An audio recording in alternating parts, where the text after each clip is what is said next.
that? I was that like a? I was switching like my a homer? headphones over. I wasn't ready. No.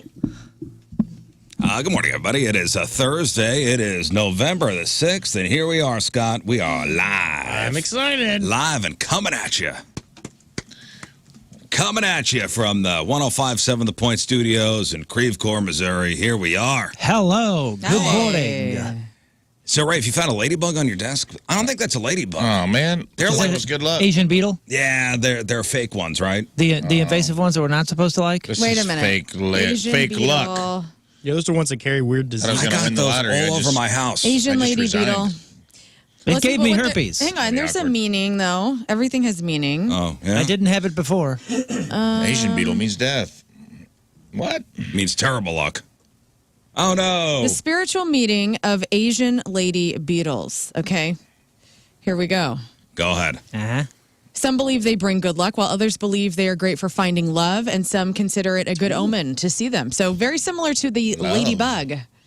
Tis the season. That's just one of those Asian ladybugs writing that Wikipedia entry. Well, this is big Asian ladybug, is what you're saying. It's Their little an Asian hand. ladybug right in the Wikipedia entry just so you don't kill it. You're going to have a boost in creative abilities. They're all over my I house. could use that. It encourages you to be happy and Could use push to that. try new things and new love or new life. Good for you. Are you a New love, bring the bug new outside life. person? Yeah, I am. I am deathly afraid of spiders, but I do find a way to get them What outside. do I do too. with this little... Get it out of Take them here. outside. Roll the window down. You must- eat it? Is that how you get the good luck? Yes. You gotta No, eat just it? let her Now it's chill. inside you. Here. I want her to chill. She's going to hang with me for the broadcast.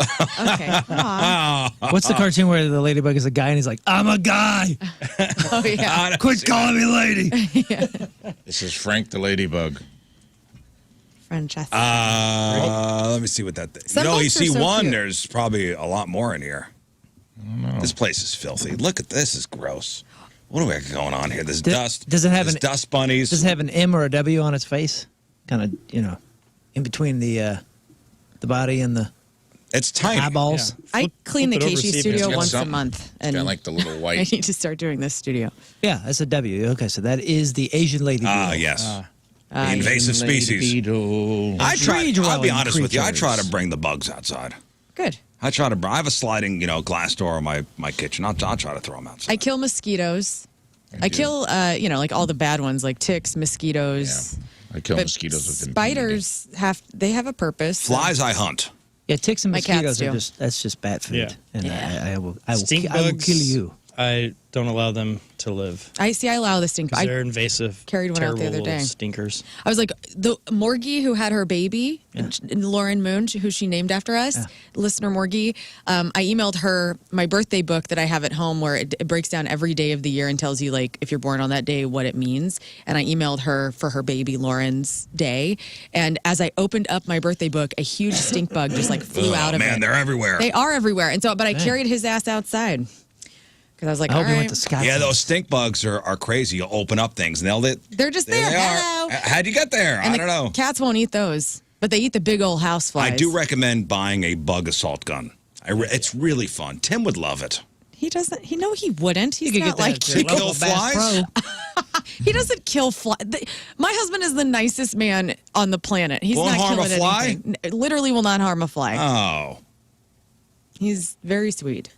what a sweet man. He doesn't need a bug assault gun. Now, on It's the other hand, fun. All right, I'll get it for you. Thank you. Merry Christmas. You guys want bug assault guns? I'll buy them all for you. I mean, I guess awesome. can you hit mosquitoes with it? You can hit Yeah. anything with it. They're fun, man. You have one already? Mine's been broke for How'd you break it? it. Just Overuse? I guess so. I don't know. It just Using it too much? it was faulty, I think, from the get go, and I didn't realize it. And then It's also fun when you shoot your kids in the back of the legs. Okay. And they're not expecting it. yeah, 'cause They're it doesn't wearing hurt. shorts. It's just like road salt, right? Oh, yeah, regular table salt. Yeah, Morton. Oh, Yeah, regular table salt. really? Yeah, you shoot them in the back of the leg. It's a little, You hear that sound. And Okay. it doesn't. I mean, it's salt, so it's not really a big mess in the house or anything. And Speaking of kids, Rafe, Had a kid? No. Had another child. another child. No, Rafe came with me last night for my son's National Honor Society National Honor Society induction. It was two dad nighted. It was two dad night at Lafayette High You School. can count on me That's so sweet. no matter where you are. Hang on. Is that why you're all decked out in your cowboy wear? Yeah. Nice. I wanted to let him know fashion daddy in the house. What did you wear? I wanted to let him know I wore a button-down shirt. Wildwood. Well, Rafe had helped the boy with his community project. So, my wife's out of town. So in She a lot had of a death in ways, the family, I help make him who he is. So I said, hey, listen, my wife's out of town. You had to buy tickets to this stupid thing. I'm not stupid thing. Come on, man. How dare me? He's the favorite dad. You had to buy Good cop, tickets bad cop. for this thing. This wonderful thing. For this wonderful thing. Did your help son your child. receive like an award? Like he had to walk across and get Well, something? they had a whole. It was a whole. Anybody here in Honor Society? They had a whole Wiccan thing going on. My daughter. I wasn't. Were in high you? school. I was not. I was not either. Would they light a chalice? What happened last night? What do you mean Wiccan Kinda. thing? It's a whole thing. They got their banners and there's like There's some candle altar? lighting. yeah. Oh yeah. There's a candle lighting It's ceremony. like it's a whole thing. Damn, dude. And you go, wow, I don't know what this is. I never participated in such. Right. Well, somebody asked me, like, hey, were you in the Honor Society? I go, hell no. Was your wife? No. Your son. Well, how's your kid in this? I don't know. He's a great kid. It may not be mine. Stop this. Not sure. Meals will kill you. Yeah, it is one of those things that when you start seeing all what's going down and you look around and everyone knows what this is and you're the only one that doesn't, you go, oh, wow. Yeah. It's like your first kid to go to college in the whole family. Like that's how it felt. I was like, Well, wow. I hit Rafe in the ribs. I go, look at all these nerds. Look at all these Honor Society nerds. Oh, there's my boy. Hi. Hi. I know what I'm doing here. Did your daughter come to support her brother? No, she didn't care. Oh, well. The dishonorable. She didn't want to The go. little one. Well, I'm like, hey, mom's out of town. I'm like, you and I? She goes, I don't want to go to that. Did you tell her Rafe was going? That would have been No, exciting. Rafe took her ticket. You had to buy tickets for this Oh, thing. I don't know how it works. I don't got kids. I don't either. Okay. I don't think I was enough of a draw to get her in anyway. She's at that age. So Rafe went. My son. You saw the whole thing. Like, I put the, I tied the tie for my son. Way too long. First try, by the way. I was going to let him go like that. I go, what are you doing? What do you mean? Was he like, Dad, I can do it myself? He tied Get it out of like here. longer than Trump length. Like you tied it very long. It was like down. The point of his the tie was crotch down level? at his crotch, and I go, what are you doing? You can't let your. Come on. Then Why? the retie was just too long. It didn't look right. It looked ridiculous. What is the tie supposed to hit your belly I guess button? your belt buckle. Oh, okay. And then he goes, I got no shoe because it's a strict dress code thing, and they even said boys, no tennis shoes. Mm-hmm. Like put on a nice pair of pants and tuck your shirt in, you slobs. So of course, 3 minutes before we leave, Dad, I don't have any shoes. What? Oh, no. Come on, Were man. your shoes? He wore Dad's shoes. Oh, this is so The cute. heels? He wore He did. he wore Dad's shoes. Oh, boy. Did you give him like the good ones and you took like a crappier pair to give your son like the best shoes? No, I wore tennis shoes. What? Yeah, we can look sloppy. We can look We're in the sloppy. back of the Yeah. theater. We're in the back of the theater. New Balances, right on. Yeah, Dad wears New Balances. His straight white New Balances. There was one So kid. hot. In Honor Society, I'm not surprised, but there was one kid that walked across the stage, and I go, he looks like looked like a 45-year-old dad. And I was like, this kid's already thinking about parking. Like he's got a mortgage. He's thinking about, this kid had on like Brooks, comfortable walking shoes. Like, right. I mean, he's teetered on the edge of New Balance 550s. Yeah. He had on a flannel shirt tucked in, khakis, braided belt. I go, this kid's on his way to He's Applebee's. already seen it all. He's on his way to Applebee's to hit on a waitress right after this. Dang. It's crazy. No, but Kid. it is funny because it was a long walk for these kids, and these kids are not used to wearing shoes. And they're like little giraffes. You forget that. I was telling Lauren when I came in, I go, I haven't been to like a high school dress-up event in a while. Watching like awkward teens learn how to walk in dress shoes across this very loud stage was funny. Because half the kids had their dad's. I go, you either got your dad's shoes on that are 2 sizes too big, or shoes you haven't worn to church in like 5 years that are 2 sizes too small. So no one's shoes fit. Or the shoes that they just bought. They're They like, just bought like them. they're They're not solid, walking they're in. solid rock. They're made of stone. They're like walking on cement blocks, and then the girls had on like baby heels, or a couple Yeah. girls went full couple stiletto boot. couple ties up there still had the tag on it. Whoops. But they're Yeah, still there's some very fashionable kids out there. they hadn't quite figured it out yet. and it was funny to watch them like stomp across the stage, almost roll their ankle a couple times, and I'm like, and some of the girls' shoes too, like you could tell they were probably their moms. Didn't quite fit. They try to balance. Well, there'd be like 2 inches of shoe behind the heel. Mm-hmm. Yeah. With like a wrapped around their ankle, and it'd be like a strapped baby heel or whatever, and I'm like, that shoe's on. It's Kitten getting heel. ready to come off. Yeah. Kitten heel. Thank you. Yeah, well, thank you for coming. That was nice of you. That was cool. It was an a big moment. He's a Our good ceremony, and of course they spelled our name wrong on the big Risotto. RIZUTTO, which I did notice and note. Gosh damn it. And this is Honor Society, right? Don't you know who I am? Now, it wasn't about me. It was about the boy. It's about you, though, too. That's When a we name pulled that in- people should know in this town.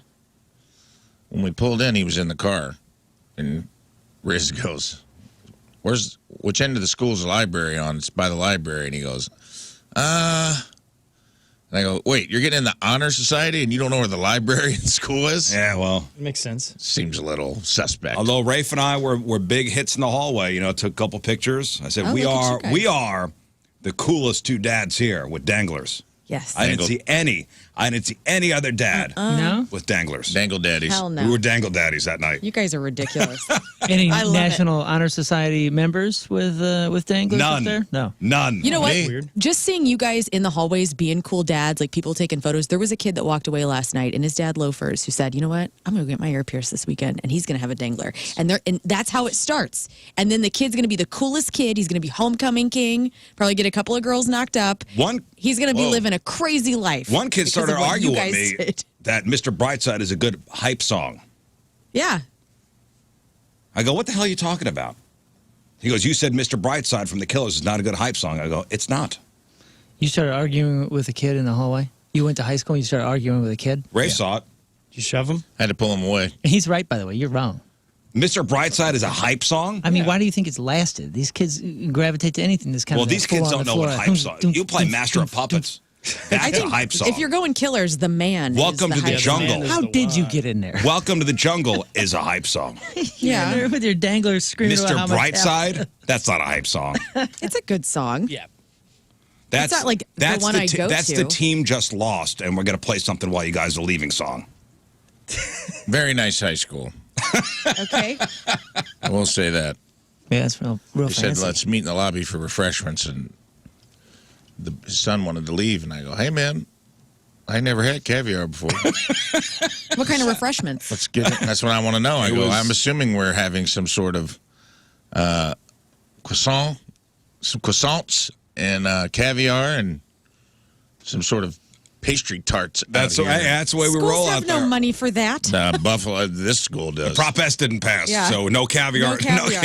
No caviar at that school. This school did. Wait, so what? So did you have refreshments? Did you No. we had to leave. We left. I got nothing. I had to get up early. Oh my God. Boo-hoo, I had to drive all the way back from Wildwood. Well, I appreciate it, and I thank you. Could have gotten me some biscotti, or whatever they serve. Yes. I think it was donuts and water. I don't know what it was. Well, that was National Donut Day yesterday. so It that was. would have been And on Water par. Day. And Water Day, National yes. Water Day. No, my wife's out of town. She had to go to a funeral. Her uncle passed away, and so today's the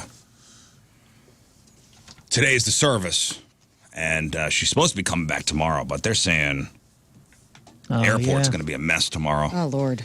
So Reduction. if you have a flight booked for tomorrow, or as a matter of fact, for any time soon, you're going to want to pay close attention to this. So the FAA just announced that they're cutting air traffic by 10% across 40 of the country's busiest markets. So starting tomorrow morning. So this is a big deal. Stands to affect thousands of flights nationwide. So in a nutshell, it's the government shutdown. Air traffic controllers, the people who make sure planes don't run into each other. Mm-hmm. They've been working without pay since the shutdown began on October 1st, and as you can imagine, that's causing some serious issues. Mm-hmm.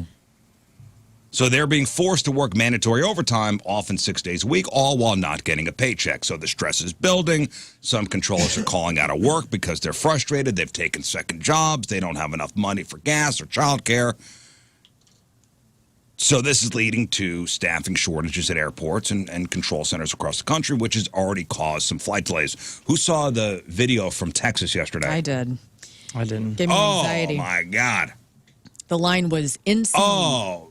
Literally, I don't even know if you could call that a line because it weaved and went back and forth. It was 20 different outside. times. It was outside in the parking lot. It was Crazy. outside and inside. And they showed the outside, which was a mess, and they showed like pictures of a window looking inside. And it did. If you don't like crowds, if you got like if you're claustrophobic, Right. If you're what's fear of crowds? Just Crowdophobic. Crowdophobic, Yeah. agoraphobic, crowdophobic. Yeah. It's wide open spaces. But And you have, there's no way nobody made their flight on time. No way. Even if you had pre-check. Yep. And we got Thanksgiving coming up, which is A couple weeks away. Isn't that the biggest flying holiday? Yeah. Yeah. More than Christmas, I thought.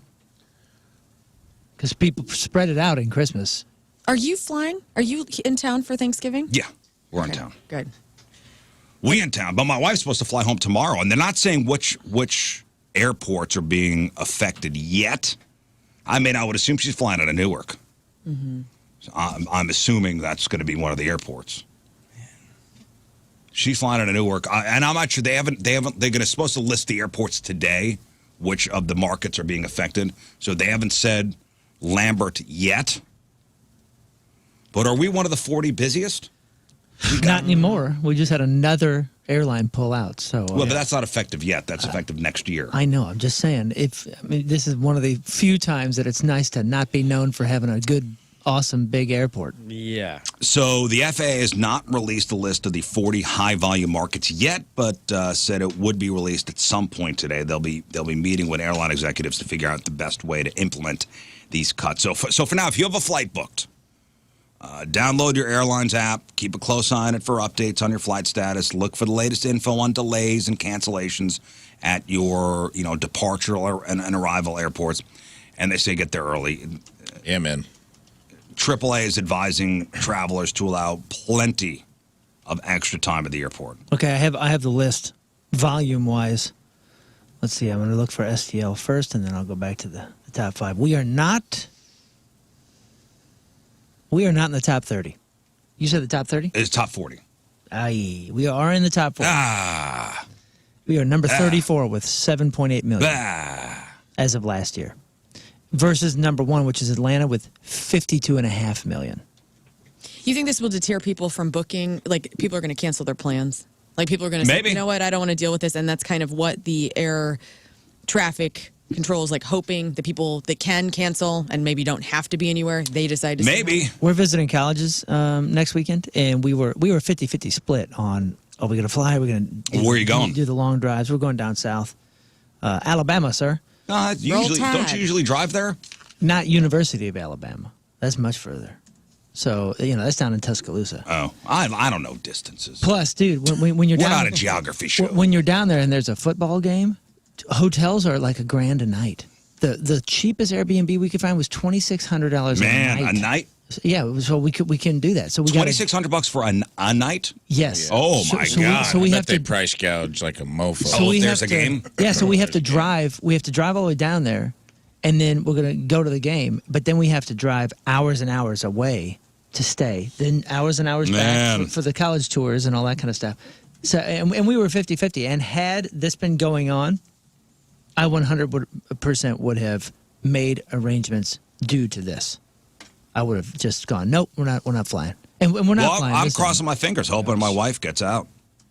Yeah, that's wild. Yeah, I Hoping heard she gets out tomorrow. a good conspiracy behind the reason that part of the big reason of the government shutdown is for the traffic controller jobs to become AI, and then they can replace them and not have to pay them anything, and then they can say like, look at the convenience. We'll never have to worry about the shutdowns. Where again. did we read that? Huh? Where did we read that? legitimate stuff. And- This is from TikTok. antiai.com/TikTok. The real reason. It's from TikTok. I'll see St. Louis stuff on TikTok all the time that's so wrong. It'll Yeah. be like an AI. The 5 best restaurants in St. Louis are these 4 restaurants, and it'll be like McDonald's. I'm like, yeah, somebody didn't do their research. 314 says CBS News put up the list this morning. That's a partial list. Yeah. And Lambert's not on the partial list. It's going to get bigger. They're going to finalize this whatever list today at some point. So it's affecting a lot of people. My sister-in-law works for the federal government, the federal courts, and she's been working without pay for a while. Yeah. She says courts are getting backlogged, and now with the whole not pay. Now, from what I understand, that once everything reopens, they will get what they're owed, right? Back pay. Like they'll get the back pay. But for the time being, right. You know, if you're a paycheck to paycheck person. Yeah, my buddy James, who I went to high school with, he's an air traffic controller, and so I've been having a firsthand look through like his social posts about this. Right. I mean, and he's okay, but it's like, you know, he's the breadwinner of his family, right. And he does not have any income not getting income. Yeah. There were people concerned because, and this doesn't mean anything. It's just when the furlough letters came out, they were, for the first time in history, they've been altered. Like when federal furloughs happened. Is this another conspiracy? No, some paragraphs were taken out about back pay.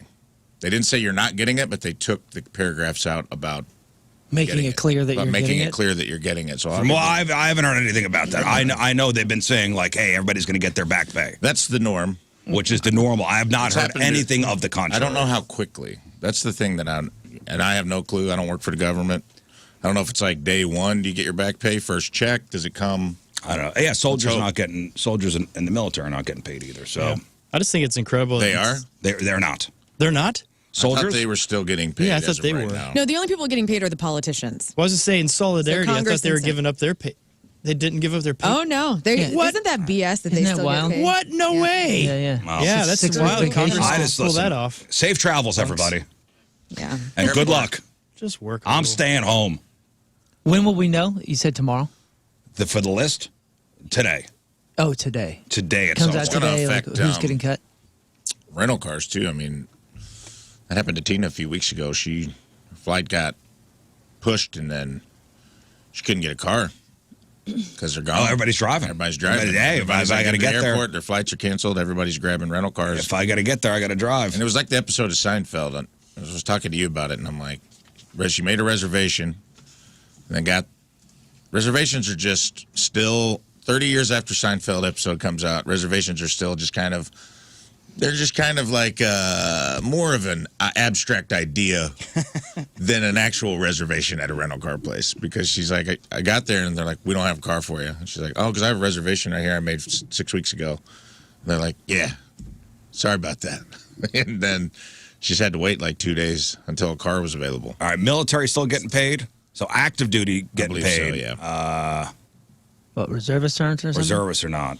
Yeah, because there's a lot of stuff going on at Scott. I know there's a lot of civilian people who work alongside military folk doing the same job, and one of them are getting paid because they're active duty. So some are, some not. Yeah. Some are. I've heard a lot of stuff about this, but you know what I haven't heard about recently?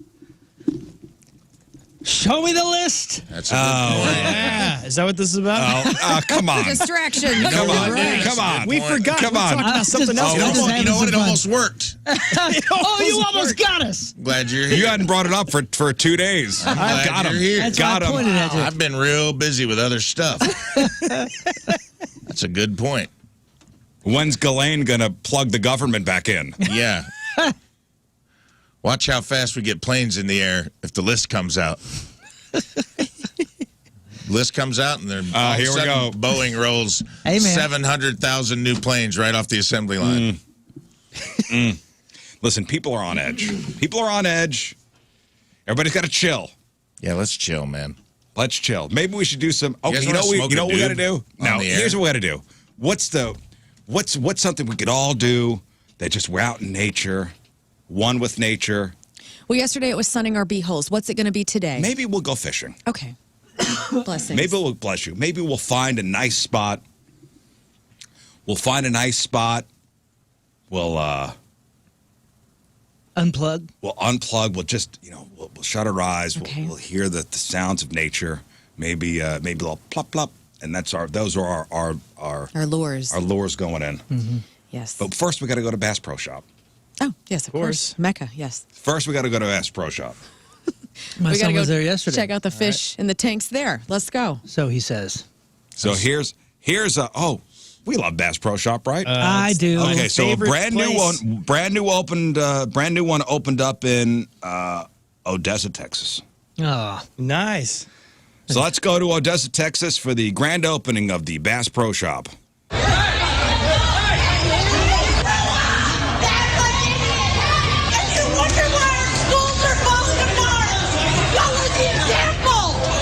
What is happening there? That's civil unrest. that is Odessa, Texas. That's my experience In a with Odessa, nutshell. Texas. We got in a big a bar fight down What there. happened there? Would anyone like to fashion a guess? I think it's honing the excitement for the new Bass Pro Shop, and people don't know how to contain themselves. That place is wild. There's something wrong with everybody. that down is there. a full-blown melee Yeah. in the middle of the store. What the heck? We got in a bar brawl there, and we were throwing chairs. There were tables being thrown. Oh, this is- Busted the headlights out on the bus. Yeah, bottles overheads. Like, dude, it was just like the movie. They also spelled story with an E. I remember There's that. video of what's going down here. These are two men. It started with two men arguing while waiting in line for the bathroom. And it turned into a full-on brawl. What could those guys have been arguing about? I don't know. Let's hear it again. I like the woman yelling in the background.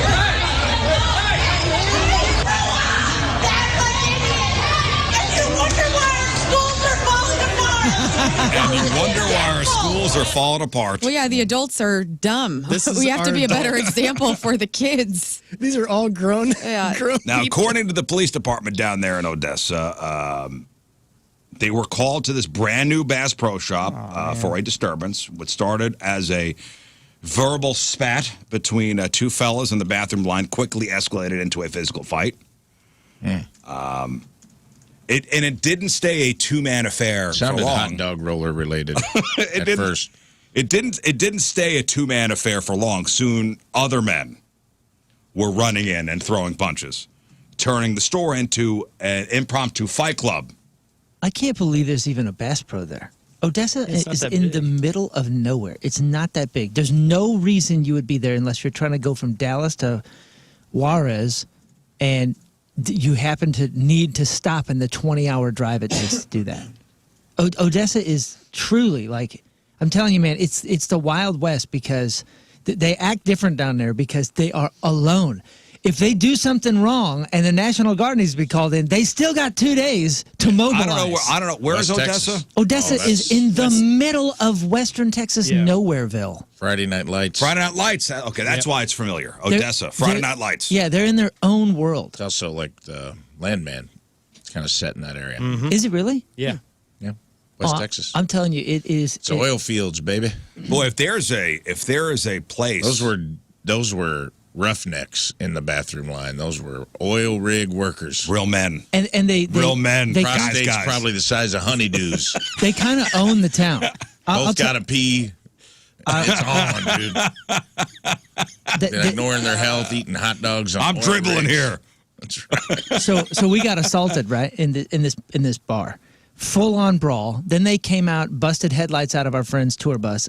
I mean, all sorts of stuff. Cops get called when the cops finally get there, and there's these drunken fool idiots with bottles broken over their head and all this kind of stuff. They once the cops find out who's from Odessa and who's not, guess who's getting kicked out of town?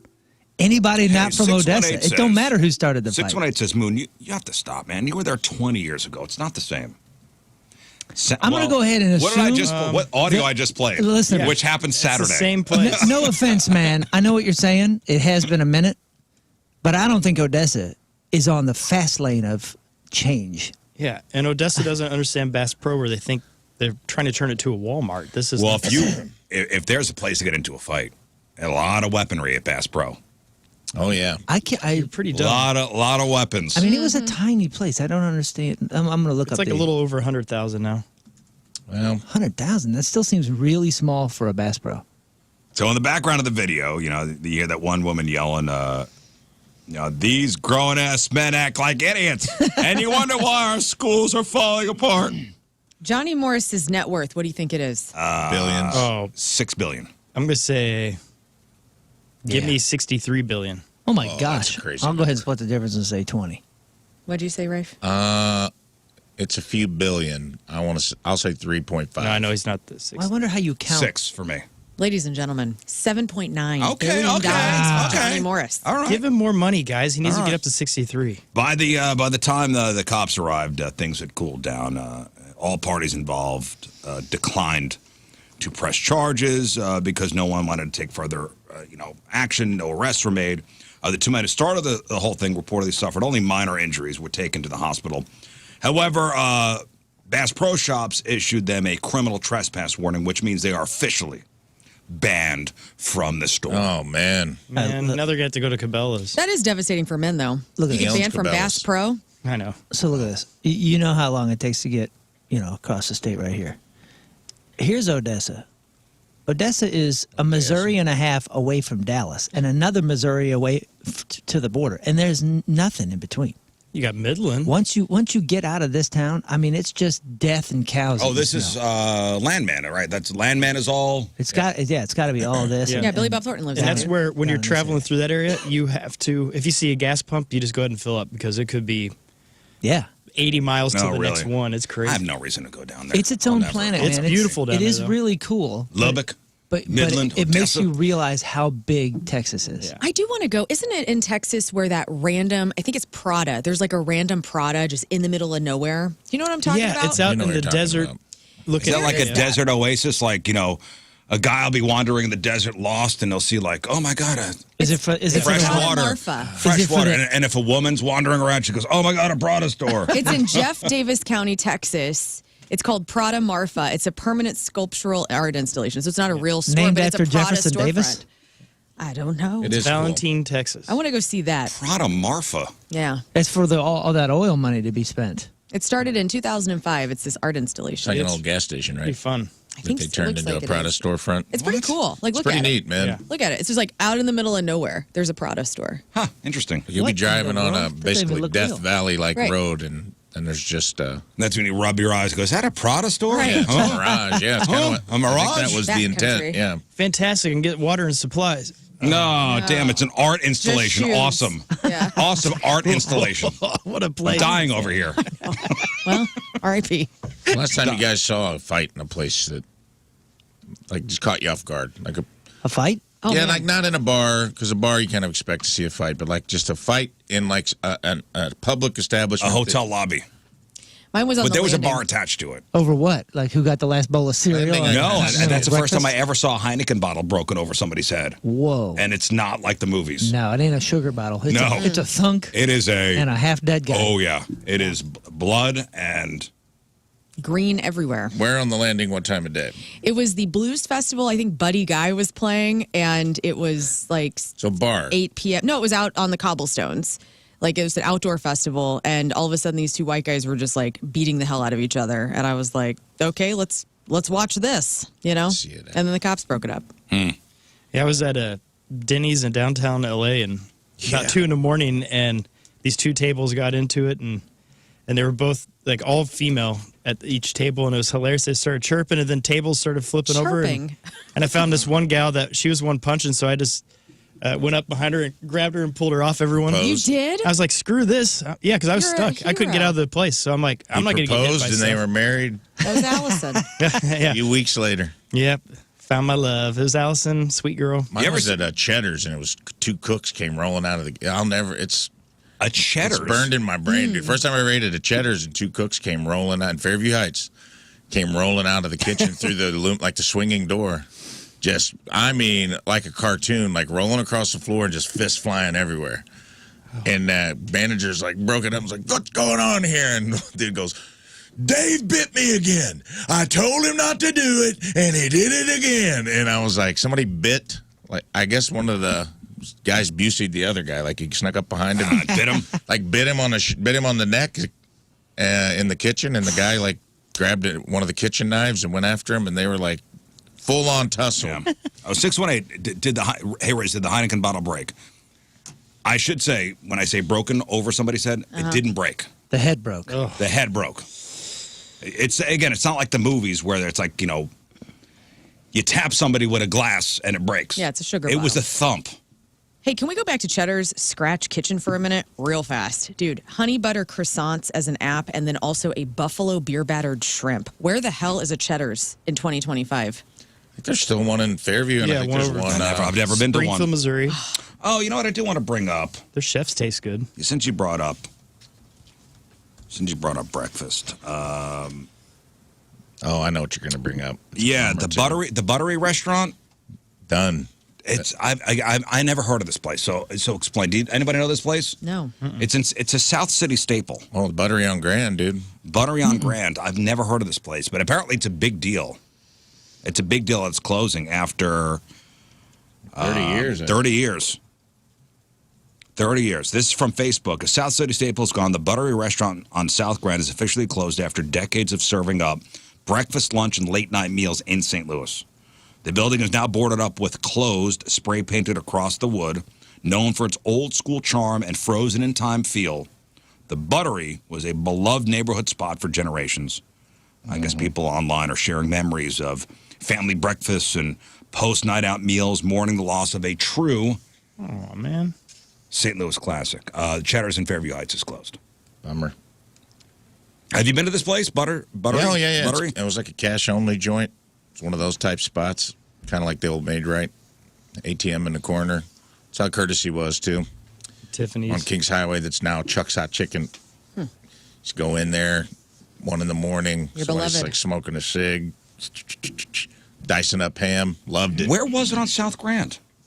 I've never heard of this place. I know, that's But that doesn't weird. mean anything. I'm kind of under a rock. Mm-hmm. Well, that's a shame. I wonder why. 30 years. Maybe it's a retirement kind of situation. Like, hey, we're done here. Owning I don't a think restaurants. I mean, restaurants aren't. Everyone's losing money right now. I wouldn't imagine restaurant business is booming. Right. People are tightening the purse straps everywhere. Well, and our buddy Chef Will announced earlier this week officially that Rockstar Tacos is closing. Yeah. I know. It's a bummer. Very sad, was- but also excited for them with whatever's next. Yeah, they'll figure it out. It's Chef Will and his lady Rebecca. But, Rockstar Tacos down on the hill announced they'll be closing for good at the end of the year. Last day of service will be December 31st.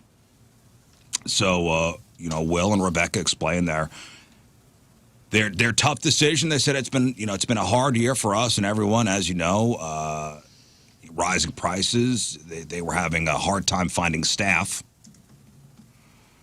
Rockstar Taco started out in 2019 as a cool little, walk-up window in Newtown. In 2021, they opened up their place on Shaw. And, hey, if you can, swing by before the end of the year. I'm sharing it on our Facebook. Go see them before the end of the year, and good. let's just give them the send-off that they deserve. I'd been there, quite a few times. It's a cool spot. It's a cool spot. It's got a real neat feel to it too. Yeah. It's got a real cool feel. And the location, it's the perfect place if you're going to a concert downtown or something to go. Right, and if we'd go before. down to a blues game, we'd usually stop by. Even with the kids, we'd stop by and grab some tacos. And it's right at the entrance to the hill on Shaw. So when you go, what is that? Kings Marconi? Highway. Kings Highway. Make the right onto Shaw if you're coming off 44. Yeah. It's like Immediately. first thing on the left Yeah, side. you can see it from Kings Highway. First thing on the left side. So It's a Will and unique Rebecca problem want to with go out on a high note. They're going to make the most of these last 2 months, celebrate what they've achieved, and grab some tacos and give a final farewell to a truly unique St. Louis spot.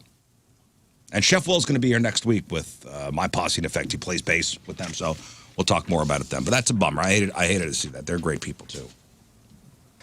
Also, Pizza Hut's in trouble. What do you mean? You didn't hear what they did? You might have heard they're going to be up for sale. It looks like Yum Brands, the company that owns Pizza Hut, they own KFC, they own Taco Bell, they own a couple other things. They announced that they're officially looking at strategic options for Pizza Hut. Oh, man, I feel like if the right buyer comes in and really does something, it's kind of the perfect time. Yeah. Do you think the it's perfect time to bring back the Pizza Hut standalones? I do, and I think the it's nostalgia. because Like the restaurants? Yeah, because I think kids would enjoy it. So everybody's hurting, especially young people. Young people are really hurting. If Pizza Hut can figure out how to make cheap pizza that's better than Little Caesars and not as good as the delivery, but for we'll say 80% of the value for 20% of the price, I got a feeling a lot of college kids and all that, like, that would be kind of a hang spot. You could bring back the nostalgia version for us. You know, but that's the problem. Is what they're saying is Pizza Hut's been struggling to keep up because it was built around those big sit-down restaurants. But now most of us want our pizza delivered fast or ready for a quick pickup. But if, like Moon was saying with the nostalgia, they get the red cups, the cool chandeliers back. But how much is that worth? You make it a smaller property. You don't have to make it like a huge place. Yeah. Make it smaller. Yeah, and strategic locations. Yeah. You know, college campuses. Yeah, you're right. Do the Pita Pit model. Because who needs to get this is someone like the CC's Pizza or something, and leave the Pizza Hut branding, and then do, like you said, right next to colleges, right next to an office building kind of thing. But you just do the smaller footprint and the buffet that's cheap and load it up. CC's ain't gonna buy. They ain't got the money. Well, I know, but one of those companies that already does this kind of thing. This is why this is why they're going under. They can't keep up with these, with the, you know, like Domino's. Domino's, they're laser focused on delivery and carry out, and they've become the world's biggest pizza chain. Mm-hmm. So yeah, there may be some people that would like to go back to the buffets and the sit down and the red cups, but is that enough to sustain? Well, I haven't been in the pizza business for more than 30 seconds, so I'd have to sit there and think about it a bit more. But like, I wouldn't say try to compete with Domino's. Try to find your own lane as they did the first time. It wouldn't be the same lane as 1981, but Yeah, but Domino's doesn't have a sit down, so they're already in a different. Yeah, they're hyper focused on fast delivery, in and out. But I think your point of will people actually go, it's a good one, because I think, especially our group, I mean, think about it. We don't seek out chains to go to unless we're trying them out if they're new to the city. We go once. And then if it sucks, we're out for good. If we have one bad experience on that first chain that, pops up in St. Louis, we're done, because we're going out and we're supporting local businesses or our friends' businesses and whatnot. So, and that's the thing to do. So hear me out. So Pizza Hut. Okay, so one of the reasons that I love to go into certain like bars, like there used to be one in St. Peter's that had like a good pizza. Okay, and one of the cool things was you knew you could go there and watch football and have pizza. What if Pizza Hut kind of did a Buffalo Wild Wings kind of thing? Not a sports bar or nothing, but they threw up some TVs and whatever, and it became kind of a cool place to go on Sundays, have some pizza and watch, and kind of hang, like a pizza hang spot with, maybe it's sports on Sundays, maybe it's this on this day. Just adding a little something to it to kind of make it a hang spot, not a bar. But they used to serve beer, I think. They used to have. Did they have patio? I feel like I don't remember any patio. It was always the building with the red Salad roof. bar. Yeah, I feel like there was one out in the country that we would go to sometimes where people were hanging outside having beers at Pizza Hut. You know where Pizza Hut started? No. Wichita. What if they teamed up with a movie franchise like Star Wars or Disney, and they only show movies on the TVs, and that sets them apart? So like if you are a Star Wars fan or you're an Indiana Jones fan, you can go to Pizza Hut and they're going to be playing like on loop movies or something. I don't know, just something different. Bring back the Bigfoot. Yeah. They bring back that giant ass pizza. When you were a kid, come on. And then it's delivery or carry out. You don't even have to. Just do something different. The Bigfoot was like 3 feet it was a yard of pizza. Like when someone's mom would come in with that thing, dude, it was like this big. I don't know why they ever stopped doing it. Here's what they need to do. A family safe place for all the baseball teams to go after the They game. need. Right, this is why. No. So what? They need to do something cool where young kids start putting on Instagram. That's what I'm saying. That's what they need to do. Influencers. They need, and I read this morning. So here's how millennials and zillennials decide where to eat.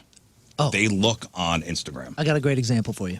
So have you ever found yourself scrolling through Instagram or TikTok and suddenly had a craving for a specific dish from a restaurant you've never heard of? This is what everybody's doing now. Social media, especially Instagram, is now a huge factor in where younger generations decide to eat. So 1 in 3 people say they'd rather visit a place that's gone viral than a fancy 3-star Michelin restaurant. And 40% have actually gone to a restaurant specifically because they saw it blow up on social media. Yeah, I have I bookmark things, like things that I see on social where I'm like, oh, I want to go to that restaurant, or oh, I want to try that recipe. So yeah, I get it. Same thing. Yeah. That's how they got to do it. So mediocre stuff Even if it's mediocre, if it looks good on Instagram, if it looks good on TikTok. Yeah. Okay, so Pizza Hut 6-7 special. 6 toppings for Boom. $7. Boom! The 6-7 special. 6-7. Bam. Thank you. Trademark, Marketing. copyright. Pizza Hut, owe me money. Okay, so get this. My daughter, on Monday night, I'm sitting there and my daughter comes up. It's like 7:30 at night, Was it 6-7? 6, 7 or so. And she goes, hey, you want to go to this coffee house and get this dessert with me? And I was like, I don't know, What coffee I house? guess. What are you talking about? But I was like looking for some hang time with my daughter. So I Sure, went, of course. I go, yeah, absolutely. Where's It's so it funny. at? Anytime my daughter's like, hey, Daddy, want to do something? I'm like, yeah, I do. Yeah, I would love to. Thanks for the opportunity for love. I would love to. So I said, yeah, not knowing that it was a 35-minute drive, one way. So I go, yeah, where are we going? And she goes, I don't know how to say this place. It's quote, Kawatia. And I was like, oh, okay. And she said, it's this Yemeni coffee place down in Ellisville. And I go, oh. Oh, yeah. Ellisville. I go, oh, okay. I know exactly what you're talking Yeah, about. it's like one of them Yemeni places up in St. Charles. You can't have the coffee at 7:30 because that stuff is banging. Right. Yeah. But I was like, oh, maybe they got Be some up for 4 decaf. days. And then I get in the car and I realize, wait a second, why are we going down here? I go, you see something on Instagram or something? And she goes, yeah, they have these crazy fruit mousses. I got to try one. She goes, I got to try one. Because of she these things. saw it on Instagram. Yeah, she goes, yeah, it's been going around town about these fruit mousses, and I want to try it. And tonight's the night. And I go, okay, you sure it's open? She goes, yeah, I just checked. It's open till midnight. And I was like, good God. But that's what it is. That's how these places are getting noticed. Yeah, so we went down there, and what do you see at 8:30 at night in a Yemeni coffee All place? young people. Young folks, dude. Yeah. And you know what's funny? The average person has traveled 43 miles for a viral food stop. I mean, 43 miles. I don't think it's just young people. Like, I'm one of these types of people. Like, I see Me too. something, I want to try it. Me Like, too. I'll go if seek I'll it out. if I'll come across it on social media. It's destination. I'm hip. I know what the kids You're are into. cool. Look at you. Rafe and I were in the hallways at Lafayette High School So yesterday saying cool. 6-7 everybody. Yeah. True story. Yeah, we're True story. The ratings are down, so How do you thanks, think guys. you say this? Kawati? Kawati coffee? Yeah. They'll be I up say that? today. There's all sorts of cool places like this popping up in Ellisville, like businesses. Yeah, it was huge. They had a huge space, too. They got a new place. It's for, what are they called? The flat pancakes? The Crepes? Crepes. There's a new creperie on Manchester, and it's open until like 2 a.m. Really? And I have yet to try it because it looks so decadent. But like Saturday nights, I'll be rolling home and I'll pass that place, and it is popping. Yeah, dude. With It's- young people. Because are they active on social media? I don't know. I mean, I haven't seen them. If the young people are there, that means they're active on Instagram and on TikTok. And the good news is, if you're traveling 43 miles for a viral, food spot, 1 in 20 admit they've gone over 100 miles. 91% of these viral food seekers said they are satisfied with traveling that far to seek something that they saw on and try something for themselves that they saw on social media. Yeah. So that's millennials and Gen Zers. For the boomers, they still prefer Facebook. $40 later, by the way. She Yeah, she had her 3 favorite flavors. Of these $40 things. bucks. So. $12 a piece. Damn. But Damn. they were beautiful. They were Instagram worthy for sure. I didn't try one, but she said they were excellent. Yeah, these look awesome. The brown sugar shaken espresso. I read something on Channel 2, on Channel 2's website about there are a couple businesses that are being extorted over, like Yelp reviews. Oh no! What do you mean? Like, hey, you do this for me, or I'm gonna Or I'm give going to you a give you a bad review. Too much Scott control, R. man. No. 79. Yes, I am an elite Yelper. Too much control. Yes, I am. But I told you I only give good reviews. I've said that Why do you just do that? Yeah, because feel, I know it helps. Yeah, but you should do good and I don't do bad truthful reviews. bad reviews. I don't do bad reviews. That's surprising. I do not do bad. I did one bad review. Okay, I Okay, take let's that back. not trust tree We talked about it. It was on that. the air. It was that time that it was the Mother's Day fiasco. fiasco. Yes. That was the only one I gave. But I say it all the time. I only give 5 stars. You think George Mahey of what magazine? I don't St. know. Louis I don't- Magazine. Listen, be honest. You're the arbiter of taste. I know, but I know how a good review. If I have a good experience and I will give a good review, I know it will help a restaurant out. If I have Absolutely. a bad experience, I just won't say anything. Well, and that I like that. Because we are all first to bitch about things and give bad reviews, and we never give good reviews. So I like that you're maybe off balancing that a little bit.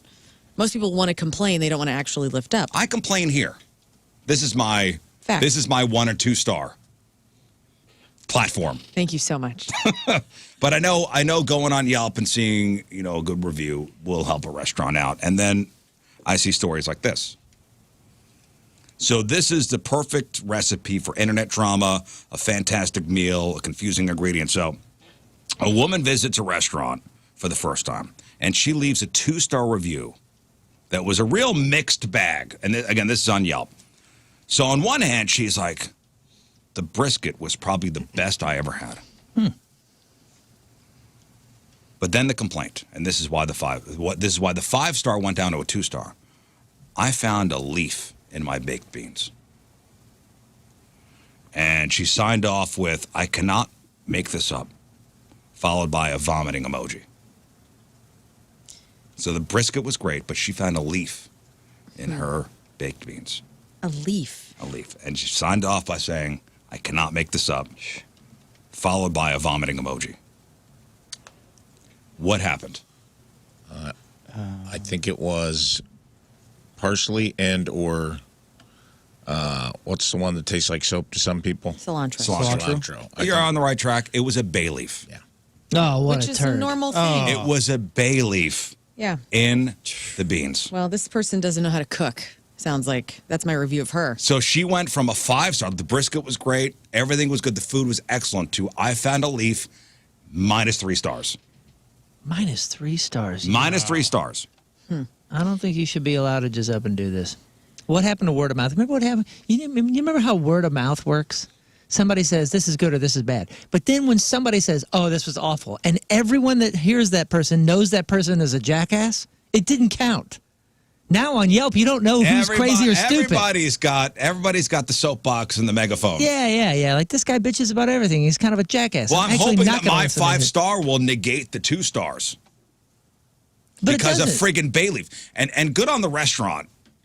So they wrote back, because if you leave a review on Yelp, I think you could, the owner can respond. But instead of spending time making chili or whatever he's supposed to be doing, he has to go on Yelp and send rebuttals. They're like, so glad you enjoyed the brisket. I'm guessing you've never seen bay leaves in your food before. And they want to explain, hey, finding a bay leaf is actually a good sign. It means somebody took the time to cook your food from scratch, you bitch. They didn't write that part in. I Wow. added that. Yeah, see, why can't you? Right. I mean, yeah, bay leaves are awesome. Using fresh herbs and spices to build flavor instead of, they could have opened up a can of Bush's baked beans. They could have, which is also delicious. I don't want to be. Come on, don't. Let's not yuck that yum. Right. Barbecued baked beans from Bush. Damn. You got to earn it. But they said, we pride ourselves on making everything fresh in-house, no cans ever. Then they delivered the final line here. Again, I'm glad you enjoyed the brisket, and I'm sorry the leaf surprised you. Listen to me, though. Good cooks are to be removing the bay leaves. Yes. True. Okay, so it does intense the flavor, and that's all true, but they are also supposed to be removed because you're not supposed to eat them. Very true. That is true. Yeah. That is true. So it was an oversight of the restaurant not to remove the bay leaf, which is on them. Yeah. But also the beans probably hid the bay leaf whenever they ladled But it out. is that a -3 star situation? No. No, it's I'll pull the bay leaf out and be stoked it was in there. Right. Excuse me, waiter, there's food in my food. Also, maybe that's a good luck charm, Maybe you find a bay leaf. It's like finding the baby in the Mardi Gras cake, right? You win. Maybe there's a system where Yelp can, where that stays gray, it doesn't get published. It goes to the restaurant, and the restaurant has an opportunity to correct somebody or say hey man, this is what happened, and then you can change the star, and then it publishes. Nah. Hoping somebody may have a. You're supposed to. So if something bad happens to you before you go to social media, you're supposed to, hey, take a deep breath. Maybe wait 24 hours. Yeah, which is the last thing any stupid people are going to do. I don't know if I like that, though, Moon, because then you got people controlling what people see. And if it's bad, nobody's going to want anybody to see a bad review, right? Yeah, but now you control. Now you have the power over business owners. You can do whatever you want. You don't like somebody personally, and they own a restaurant. You can go Yelp them to death. For sure, and that happens all the time. But I'm saying, I don't know if that's happening as much as business owners wouldn't allow the reviews to even be seen. No, I didn't say the business owners. I said Yelp. Yelp has like a thing where if it's a bad review and it's about something specific, maybe Like something as dumb as this. it gets sent to a moderator. a notification. You're talking about a moderator. Oh, maybe so. But I'm just saying a notification goes to the restaurant so the restaurant can address it. Before it goes live. Because here's the thing on Yelp, if I'm being honest, the 2 times I've ever used it to kind of get a preview of a restaurant, you go there and you hit the 1 stars. I want to read the 1-star reviews. I don't want to read the good reviews necessarily. I want to see what people had issue with. And if somebody's like, I found a maple leaf in it, or whatever the heck it is, I don't even know if I'm going to be able to see. They should have wrote, I can't bay leaf this. Yeah, but I like Scott. That's me channeling Scott right there. Thank you. Love you, buddy. But also, I like whenever businesses respond to the bad reviews and to see that interaction. I read those because businesses do that. Yeah, I just don't think that they should be forced to take the time to respond to idiocy. And that bothers me. The customer is not always right. I'm just That's not right. a subscriber to that. That is correct. And this Yelp thing just gives the power to the customer. And no offense, most of us are stupid. Well, and this is why there are businesses that are being extorted. That's what I mean. Like, how is this okay? Like, It's not okay. The net. That's why there needs to be more Rizzes out there giving 5 stars. I think there's net bad. Plus, you want to try something? Try something. If you don't like it, don't go back.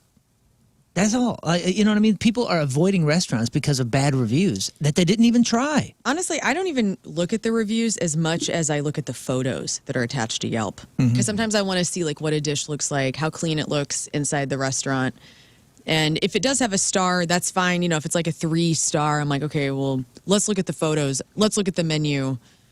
I don't know. I have like a whole process of how I look at Yelp. And it doesn't really, and sometimes I do go straight to the bad. Like I want to see like what's the worst thing people are saying. And I think you should get rid of the star review and make it bean, like 5 4 beans, 5 beans. Restaurants have a hard enough time. It's such a hard business. These people are working so hard. And now they got to deal with this. I know. It's just another thing. I just don't think it's very And it fair. could be a tool for good or it could be a tool for bad. Because I've gone to restaurants because I've seen good reviews. That's why I look at the 3 stars. I look at the people in the middle. I want to hear what they have to say. Because the 1 stars are all going. It's going to be people like that. Somebody had a bad night. Unless there's a bunch of them. Yeah, where there's smoke, there's fire. Yeah, I mean, if it's like a 1.5 star average, then you probably want to steer clear. But it's like a 3.9, and you're like, what's going on here? You look at the 3s, and if they're just like, food was average. Service was okay. Yeah, it's Fine. usually just like, the beans weren't very flavorful. Hey, listen, as long as I don't see... It's like a reasonable review. It's not some crazy, like... As long as I didn't see there's cockroaches crawling all over the place and I got food poisoning. Right. Mm-hmm. Shortly after eating this place. I'm okay. Hey, by the way, Lauren, today is National Nacho Day. Thank God. Today is National Yes. Nacho Day. So this is our excuse to indulge in a glorious pile of chips smothered in cheese and all the fixins. Nachos were famously invented in 1940 by a maitre d' named John Nacho. Ignacio, nicknamed Nacho. Okay. Oh, yes. Ignacio. Love him. Ignacio. So today, what's your favorite type of nachos, Lauren? I love... Because I know you're the nacho queen. I honestly, I don't discriminate with chip. I like a thick chip. I like a thin chip. I like the cheese. I love a jalapeno. I love the sour cream. I love chicken 'em up, huh? nachos. Load 'em shredded up. chicken. I get all the veggies on there. I don't really like onions on my nachos. Nice. Black olives. Load them up. Lord. Black Are you olives. okay? Are you okay putting it in the microwave? Oh yeah, I used to do pour nachos back in the day at my dad's house. We used to get like the Kraft singles and put them over the the Kraft Doritos. singles. Well, Or we maybe could just shred- grate your own cheese. Yeah, we could shred your shred. own cheese. You just had the and put some wax chips. cheese. Put some You ain't chips got on a plate and just throw them in the microwave for 15, 20 seconds. And it'd be so hard. You just pick it up and just eat it as one It's chip. fine. Yeah. Delish. Yeah, you turn the cheese into glue. I actually got an email yesterday from the chick who catered my birthday party with the nacho bar. And she's like, hey, you need something for the holidays and let me know. And I'm like, I didn't think about that. goodness. Oh, Because I was man. talking about catering my family coming over to my Yes, house. That's brilliant. Might be nacho Christmas. Oh, we're having another. It's just us and another family for Thanksgiving. Man, a nacho bar would be. That is kind of brilliant. It's Like, you'd be a amazing. real Would hero. be good. So unexpected. People walk in and go, well, look at this. is. And who doesn't like? Put some beans. So it's like 4 kids and 4 adults, Very few people. Perfect. right? That's I think it's a good it's idea. a great idea. That's what we're going to do. Very Give me little her number. pushback. I will. Christina. Give me a number. Very little pushback on a nacho bar at any time. Yeah, you walk into a place Few and you see a places nacho could bar. have a nacho bar where someone's going to have a problem with it. In the history of all of humanity, has anybody ever walked into a place and went, "Ooh, nacho bar, yuck"? No, Yeah. it brings joy. Well, If it's you like see if a you were at nacho a bar- funeral and there was a second coffin that was just a nacho bar, as people went through the line, there might be a couple people like, hey, this is in poor taste, but I think 90% You're right. they're getting nachos. By the way, if anybody cares, Padrino's Mexican Restaurant is who I went with. Nacho coffin, trademark, copyright. Nacho coffin. Nacho coffin, Riz Show, trademark. Nacho coffin would be, oh, dude, you could compartments. Oh, yeah, dude. So a full-size coffin. But the Do lid that at is- my funeral. But you saw the lid to where each compartment is a different Yes. ingredient. Come on. Chips, and then you go like a queso, maybe the 3. I would like to book it. I will be mulch, and then I would like a nacho coffin. Yeah, instead of Nacho if you coffin. cremated, you Service. still have a coffin, but it's just a nacho coffin. And then maybe like you could do chicken or if, Guys, watch me get chicken or shot beef, out of a can. and probably a veggie. Not on Lots my of funeral, veggies. Listen, I realized, sauteed green peppers not and a red veggie. peppers. Yeah, veggie option. Gross. I realized I was a weirdo the other night because we were having something. It was either nachos or I don't remember, some sort of Mexican dish we made. Oh no, we made some butternut squash soup with like corn and it's like cheesy potato soup. And we, for some reason, cheese and black olives ended up in the same bowl. And I did the claw machine, and Yes. I go, I'm just gonna put these in by themselves and see how that feels. And I was like, I think I could eat a bowl of shredded cheese and black olives with nothing else. Yes. Like there's something about that mix that just does it for daddy. Why don't you take the black olives and get some spray cheese and just load up a little, Like put 'em in a the- little in the olive? holes? Yeah, in the holes. They're a very polarizing thing, but I love them. Also, You're not an olive person, right? I hate black olives. What about green are olives? Down? I think I hate them all. What? I tolerate them. What the hell's wrong with you? I'm not really sure. So salty I've and been delicious. I've been working on that for some time. Man. But there is effort being made. I tolerate them on pizza and cooked and all that. When it's like kind of cold and thrown on a nacho, it's not. Man. Love it. I love It's- it. I could put olives on I my don't fingers. raise a stink. The salt and the cheese. You'll pick 'em off, in my though, right? mouth. No, I'll eat them. I'll just deal with them. But in my brain, I go, yeah, I'm really not liking this as much as I could.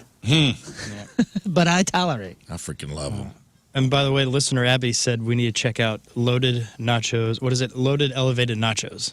And Yeah. it's in St. Charles. That's It's what supposed Oh, Rafe that's on has streets of talked St. about. Louis. Oh, you yeah, did? those- I told you guys to go there, man. They got crab rangoon nachos. They're they're St. doing things a Charles. little different. My daughter dude. said those are good. They are good. She said everything Rafe else went is okay. And the crab rangoon was really cool. Pork Build rind your own. nachos. Pork. Oh, Crab yes. nachos do rip. Yeah, who's to say it's got to be a tortilla chip? What's the place that we love in Ellisville? Mexican joint with the tapas. Oh, yeah. I mean, dude, next that to is the Chuck E. Cheese. Oh, Milagro. No, Melanche. Melanche. Melanche, yeah. Yes, they have the pork rind nachos, which, as They're you know, great. I don't eat pigs or cows, but I accidentally ate one of those. Oh, those are, Holy yeah, those are crow. different. Those are different. So good. They bring those to you, like, when you get there. Yeah. Yeah, those. Like pork rinds, and you could dip them in the nacho cheese. Damn, right? Woo! Enjoy Nacho Day, everybody. This is what I've been trying. Milagro Azteca as well at the entrance to the hill. That's a good place. They've got pad thai nachos, off the chain good. And this is what I've been trying. Your whole argument about who says it has to be chips, that's what makes Taco John's the superior taco place. Oh, here we I've been go. telling you guys, listen to me, All listen right. to me. The Potato All right. Olays Bravo is just nachos with little mini potato hash browns with Mexican seasoning, and it's an amazing dish. And when people go there, they're like, "What should I get?" And I'm like, "Get the Potato Olays Bravo or Super Potato Olays." And then I'm like, "What'd you get?" They're like, 2 tacos. And I go, "Why didn't you get the? You made me take time out of my day to give you my, Order. and then you didn't get it." Right. Well, people are stupid. And then they're like, "It was good. It was good. I wish I'd tried something else." I'm like, "Oh, like the thing I told you to do." Yeah. Huh. I'm sorry, buddy. That sucks. But anyway, Blackstone nachos. just go for Put it. tin foil on the Blackstone, chips, Oh, yeah. toppings, cheese sauce, cover it, heat it up, lift off. Yes, The yes, thing, yes. I am aroused. Yes. Yeah, Settle down. there's a place Learn in to LA. slid off her chair. What? There's a place in LA that does griddled nachos. Lord. I forget what it's called, but man, it's amazing. Nacho flood. Oh, clean up on aisle 6. Nacho What? flood. Oh, jeez. Yes. I'm a little nacho chub myself over here, to be honest. Oh, by the way, anybody big Starbucks fans here? I like Starbucks. I know that's I wrong, guess but I today's do. the day. I guess the holiday cups come out. They're supposed to be really Well, they're cool also this going year. on strike, so I don't know what's happening.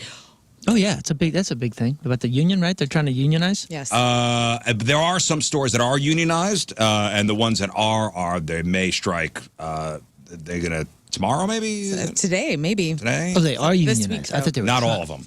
I thought they were trying to. I Not got some all friends of that them. work at Starbucks. And you know what? I do. I've loved Starbucks since the very beginning. Like before we had them everywhere. I remember being like, "Oh, this is so cool." This is Seattle, right? It's like where they're from, Right. And so I thought that was really neat when we had them, and they make a great product. Wait a I'm second. ashamed. What did I just find out about Starbucks? There's something about the employment that they will pay for. What the heck is it? College. It's like even Like part-time, I think. education. it's They either college. pay for college or pay for health insurance or something like that. And somebody that I know was just telling me, like, oh, yeah, my wife has been working there 1 day a week for the, my goodness, what is it? In vitro or man, I got to remember. I got to remember this. There is something, like reproductive care. yeah, where they like fully pay for some sort of care that like Wow. nobody else does. Wow. And a lot of people have part-time jobs there for these benefits. I know that. Listen, the holiday cups are out today. I know this is a big deal for some people. What are they going to look like? Oh, do you remember that one year where they did the cups and people were outraged? Yeah, what was that about? The was angel it- was gone or No, something? Or the yeah, Starbucks it was just like mermaid? red, and people were like, oh, Yeah, people are stupid. the holiday cups. Ready? Here we go. 4 hot drink cups and 2 cold cups. They're all red and green and have plaid or ribbon decorations. Cool. Okay. Cool. But these cups have been completely overshadowed by the new viral glass barista cups. Oh, yes. Yes. Yeah. It's a bear. The barista cold cups, which are bear-shaped. Bear-shaped. Yeah. Oh, yeah. Oh, check these out. $30 all over. You're not on TikTok, are you? No. It is cute. Yeah, my wife showed me yesterday. She's excited. So the barista cold cup, bear-shaped, clear, have a hat as a lid. Yeah, he's got Look at one that. sock Oh, hat. It's a so bear cute. wearing a hat. It is cute. A Santa hat? $30. And it's actually glass. It's not the Glass. plastic. Yeah. I don't want to pay that much money, but it's very cute. Check this out. Starbucks offers comprehensive benefits package that include coverage for IVF treatments. Here are the key details. Part-time employees do qualify for IVF coverage. Starbucks covers up to $25,000 of IVF treatments and $10,000 for related medications. Plus a lifetime maximum of $40,000 per partner and covers financial assistance for adoption and surrogacy. That's Oh, I awesome. have no idea. Yeah, amazing. Go get yourself a barista cup then. $30. Available starting today. Promises to bring instant joy to every sip. Will it? It looks like a Will sippy it? cup. No thanks. I'll just take my normal cup. I don't need fancy stuff. I just want the coffee in my blood. You get anything special? Extra stars? I got my gold card. Do I get a discount on a bear No. cup? No. I don't even think that gold card counts for anything anymore. do No, I anything. don't think. When you used to get It's a racket. a certain amount of stars or whatever the heck it was, they sent you a gold card with your name on It's it. a racket. Well, listen, the gold card used to get me free coffees here and there. I got any pump of whatever extra crap that I wanted that was all free. Like it was a good system. I'll take 4 pumps of diabetes. Thank you. Well, when you're traveling the world and Starbucks is the only thing that's everywhere, you call it the embassy because it's Yeah. you know what you're getting. It's everywhere in the world. You go, oh, look, there's an embassy. And you go in and you use your gold card. It was great. I'll be honest with you. I left here yesterday because I had to go out to Wright City to see my friend Joe at EPC, and I bonged a brown sugar shaken espresso grande size with a Impossible breakfast sandwich and an apple muffin. And let me tell you guys, that stuff went down in record time. So Dang. yeah, I'm a Starbucks Boy, that's girl. the whitest thing anybody's ever said on the show. Thank you. Your voice, the vocal fry started to come out. I don't know what happened. I don't know what happened. It was like you got possessed. I become basic. Yeah, you got possessed by a basic ghost. All right, let's take a break. But first, Boo. And it's brought to us by Hot Shot Sports Bar and Grill. Score a shot at 10K during Blues away games this year. Also, I do want to bring up Take a Blast tomorrow at the Hot Shots on Lindbergh, the newest location. And they are doing a food drive. They partnered up with Lee's Chicken and Coca-Cola for Countdown to Thanksgiving food collection benefiting Operation Food Search. So get all the details at 1057thepoint.com or their website, hotshotsnet.com. But from Fayetteville, North Carolina, that's right. From Fayetteville, North Carolina, Ryan McEwen is our team. Ryan is a Riz evangelist who listens daily, constantly talks about the show, tries to spread the gospel of Riz. What's he doing in Fayetteville? Oh, stationed at Fort Liberty. Yeah, airborne. Stationed at Fort Liberty in the 82nd Airborne. Well, thank you for your service, sir. Ryan McEwen from Fayetteville is our Team Riz Member of the Day. Get the super sweet Team Riz Member of the Day soccer jersey. Get yourself signed up 1057thepoint.com/Team Riz. All right, we'll take our first break in the morning. We'll come back with Crap on Celebrities at 7:19. Thursday, traffic and weather. First look, Moon coming at you. Barista cups from Starbucks are already on resale websites for over $250 for one. It's $30 if you buy it in the store, $250 plus. That's stupid. For idiots to buy on Etsy or eBay. You go buy things on Etsy. Yeah. Facebook Marketplace. All right, welcome back to the program. Phone number 314-624-3833, 618-398-3833, the Schreier Air text line. 314-649-DUMB, the Mick Ultra Studio Cams, 1057thepoint.com/Riz. The socials at RIZZ Show. Your emails, RizShow at 1057thepoint.com. Our buddy Dan Reusch will be stopping by later on from Moritz-Reusch Jewelry. We'll discuss all things jewelry. Holiday gifts, engagement rings. He said he's going to bring stuff in, too. Ooh, good. He'll bring some bling in. Also, we're going to play a game called Shinedown or Shenanigans. Nice. Shinedown or Shenanigans. All right. And it's a game Rafe will be playing because you're the newest one here at 1057 The Point. And This is true. You know, when you work here at this radio station, you automatically become a Shinedown fan, super fan. And Yep. you know everything about them. You get baptized by Brent You get Smith. baptized by Shinedown. Well, what made me really think of it is, we end the show and I always say energy up, and then he follows and says shine down. Yes. So Yeah. I thought, what bigger fan Yeah. than the guy who says We it are an all shine down all the time. every day. station. Yes. So Moon put this game together. So we'll give Rafe some lyrics, and you have to tell us if it's a Shinedown song or Shenanigans. It's going to be. Shinedown be a or bloodbath. Shenanigans. All right. That sounds fun. It's We'll going to be a give away some- bloodbath for me. Give away some fabulous prizes. It's also interesting because I took a job on an alternative station, and I do like some of it. It just wasn't my mainstay. So there's a lot of times you guys have to educate me on things here where I'm like, who is this? And you're like, you don't know this? And I'm like, I don't know who this is. It's Shinedown. It's Shinedown. I assume it's Shinedown until I'm told Shinedown. differently. Assume. That is what I assume. If I hear it on the point, I'm like, this is Shinedown Right. until someone tells me different. Well, Or Jelly Roll. Or Jelly Roll. So when do the stations start flipping to Christmas music? Isn't it already? Did they already? It's usually KZK does. Right. Is it KZK? Yeah. I thought it was like the week of Thanksgiving. KLOU too, I thought. No? One of those. Yeah, Or do both. probably. Let's see here. It's astounding that still is a thing in 2025 that radio stations flip to all Christmas music. And they do And they well. do well. Yeah. So if I played Sleigh Bells right now, would it put you in the Christmas spirit? Yeah. Yeah.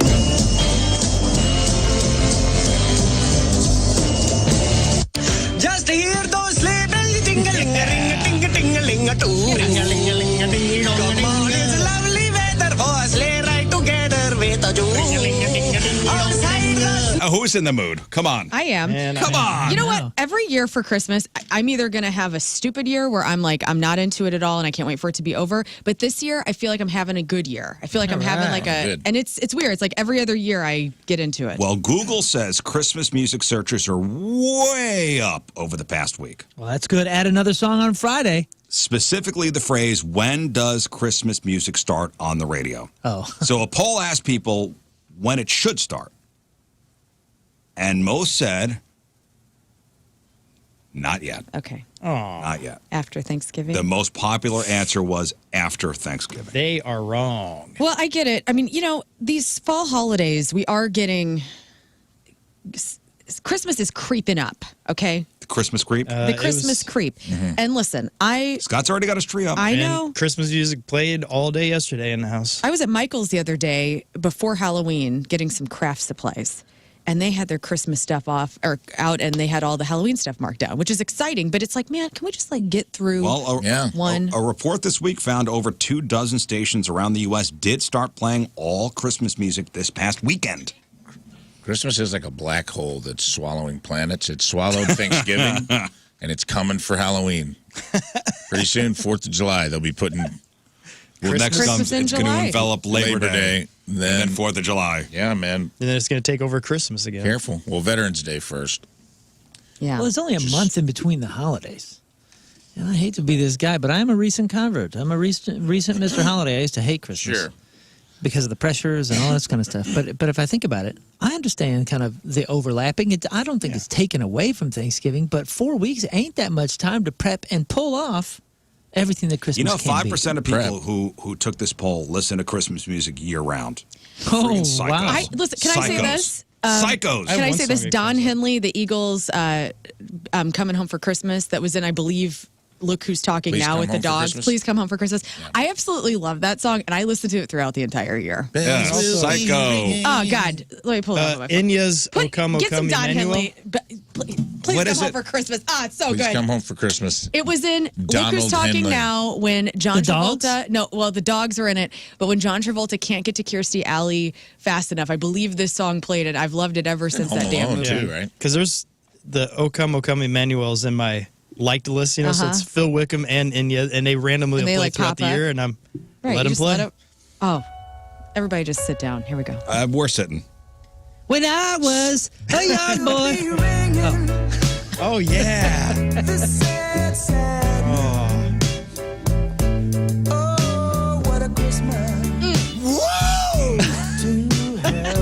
This song's beautiful. It Let me is. tell you all about it. Year-round? It's the blues, man.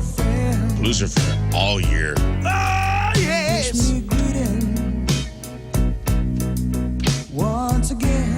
I'm into sad Christmas, dude. Ah.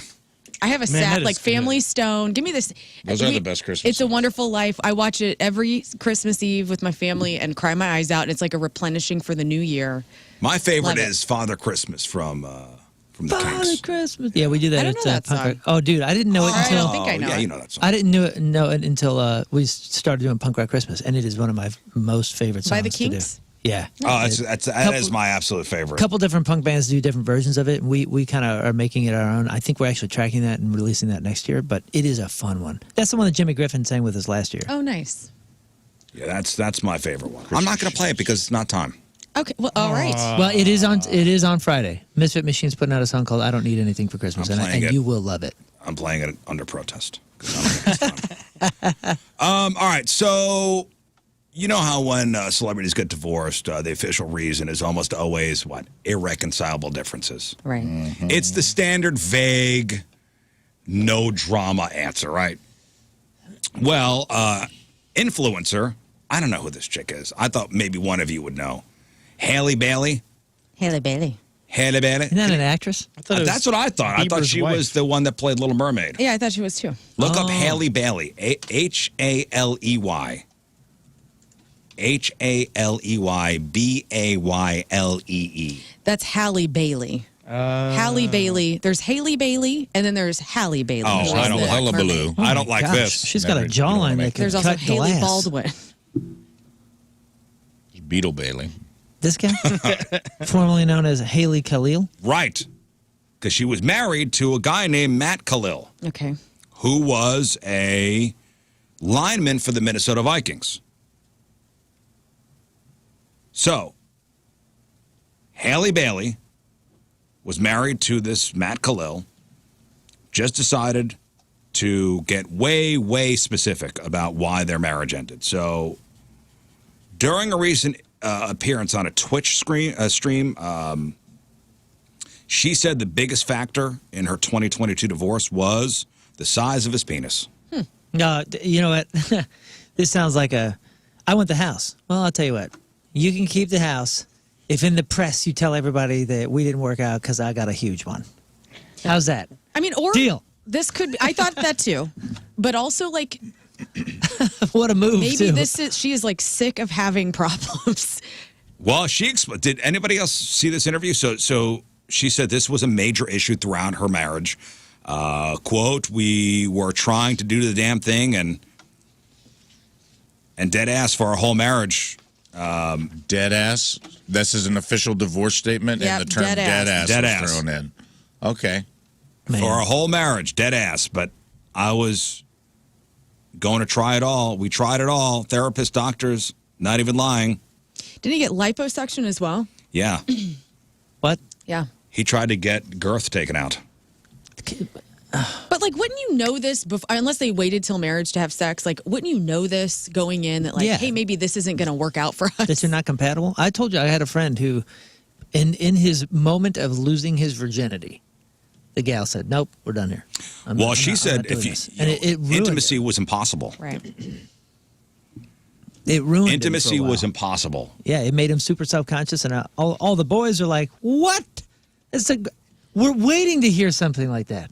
She says his son. I'm assuming it's too big. We haven't really. Yeah. Yes. Okay, cool. Hadn't gotten to that part yet. Oh, I didn't mention that?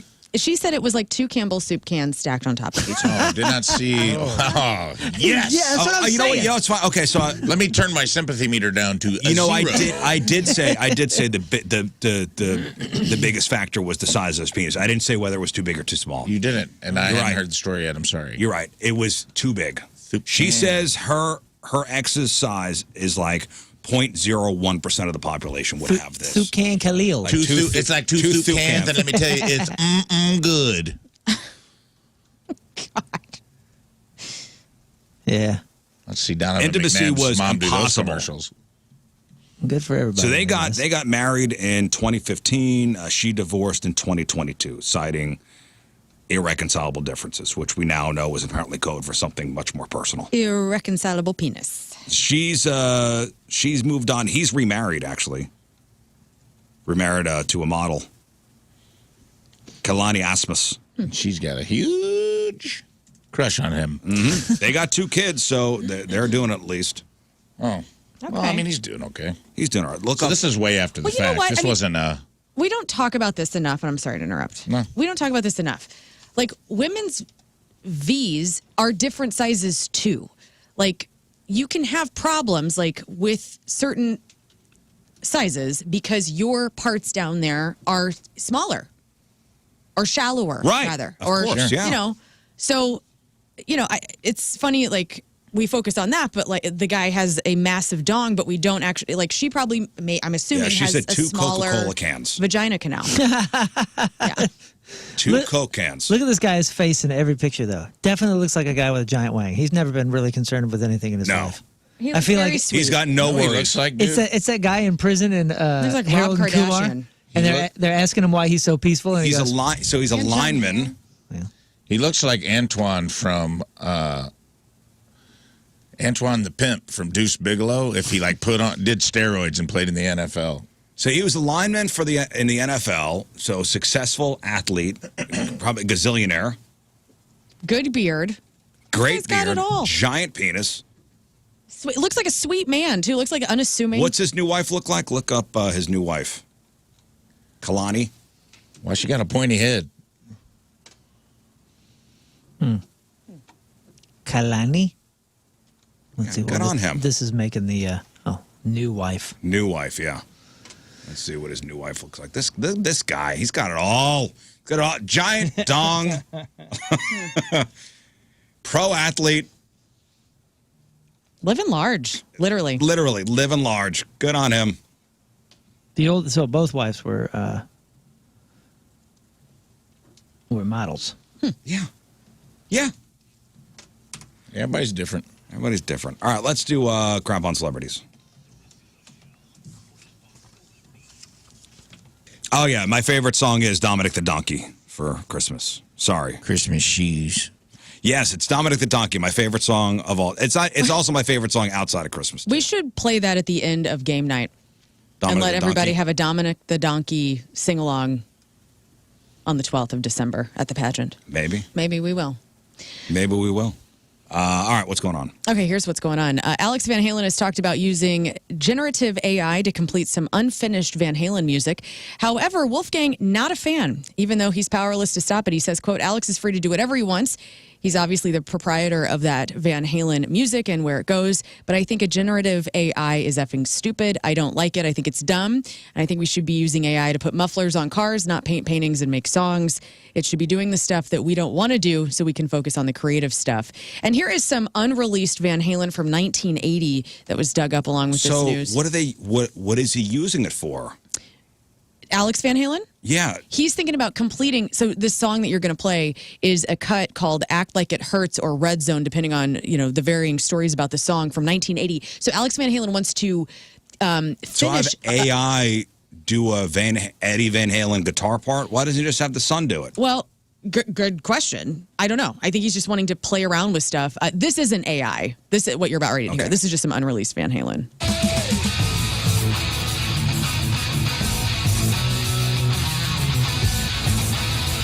That's cool. So obviously no lyrics or anything. No. But just instruments. It's unfinished. And maybe that's what Alex wants to do. Like, since he maybe doesn't want to get David Lee Roth or Sammy back involved, maybe there's something, instead of finding a new singer. I'll tell you all about it. But it's kind of interesting to see the... Yeah, why wouldn't he just get the son to do it? That's my question. Right. Well, maybe they will. But, yeah. Apparently there's a ton of Van Halen stuff, like unreleased. Right. Like, he was very prolific. And there are vaults full of unfinished stuff. And what do you think should be done with that? Whatever Alex wants to do with it. I agree. Well, it sounds like it's AI. That's what he wants to do with it. Yeah, if he doesn't want Wolfie on it. You don't want Wolfie on it. That's it. Yeah, I guess so. Super 7 has launched a new White Stripes action figure based on the duo's Elephant era. So if you're a fan of the Rock and Roll Hall of Fame inductees this weekend, they're in the same outfits that they wore on the cover of the 2003 album and includes Meg's drumsticks and Jack's hollow body electric guitar. Perfect for a White Stripes fan. You've got the audio of this chick talking about the... Yeah, you want that? Yeah. Oh, this is back to the Haley Bailey. Yeah, talking about Right. the Coke cans. I didn't know you had this. No, I know what you're saying, but like, for how long? Oh no. Shut the Our whole marriage. Shut Dead the ass. up. Dead ass. I was gonna try it off. Therapist, doctor, looked up like lipo type shit. You know what I mean? Was that was the biggest Yeah, factor? the biggest factor. Because it was like he's like 0.01% of the population. Oh, it's like that? Yeah. Try though? Oh yeah, of course. Like, of course. We tried everything. Impossible. I could only listen to that for that podcast. That's about it. Yeah. These Headache. seem like morons, I'll be honest with you. I don't know anybody, but if this is what I'm exposed to, the 30 seconds of just that podcast, not for me. I apologize. No, it's fine. Dead ass. Dead ass. It's not for me. Not for me either. Here's something that could be for you, though. Filmmaker Matt Zane has announced a crowdfunding campaign to create a new documentary that focuses on the late Static X founder Wayne Static and his late wife, adult film star Tara Ray. Yes. Tara Ray, excuse me. So Zane, a longtime friend and collaborator of Wayne Static, says the campaign will start this January, and the film hasn't been endorsed by Static X or any family members, but it also could feature unreleased music. The guy's got a crazy story. Wayne Static started in Chicago, was in like the same circle as Billy Corgan from the Pumpkins, made his way out to L.A., kind of got successful well into his music career. Right. And then died of a drug overdose. Yeah, in 2014. Crazy story. And then his wife took her life in 2016. I remember that. Well, Zane is looking to reconnect with friends, family members, collaborators from Wayne Static's life. If you possibly knew them and you want to be a part of this, everyonediesthemovie.com. I liked him, man. That album, Wisconsin Death Trip. Anybody else like that record? Yes, loved especially it. the video. I always thought it was...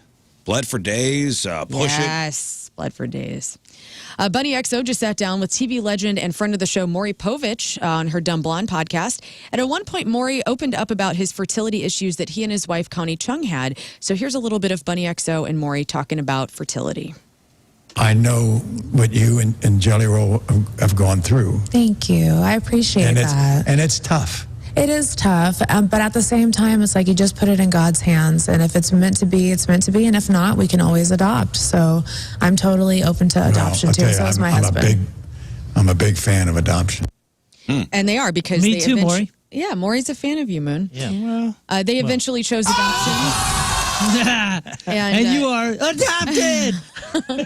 They have a 30-year-old son, and Maury Povich said it was the best decision that they could have ever made.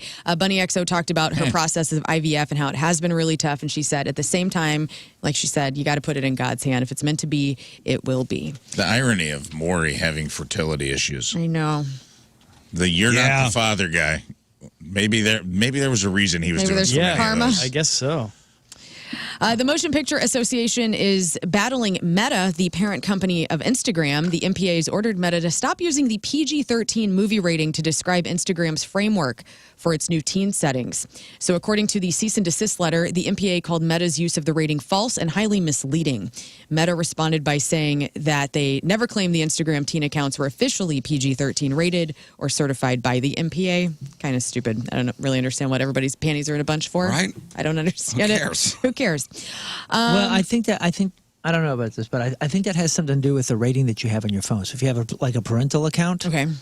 on the iPhone or Android or whatever, you can set it for like G rating, which will only allow G-rated things or 5+. So what they're saying is they don't want people being confused with what this rating is as opposed to their rating. Like the movie rating versus the social media That's maybe rating. what I thought it as. Oh, okay.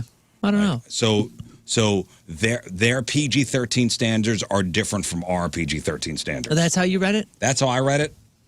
Okay. Okay. Yeah. Possibly. Maybe. I'm not sure. I don't know. A lot of gray area with I'm just Meta. putting that out there Isn't for it the interesting? parents. I don't know what's happening.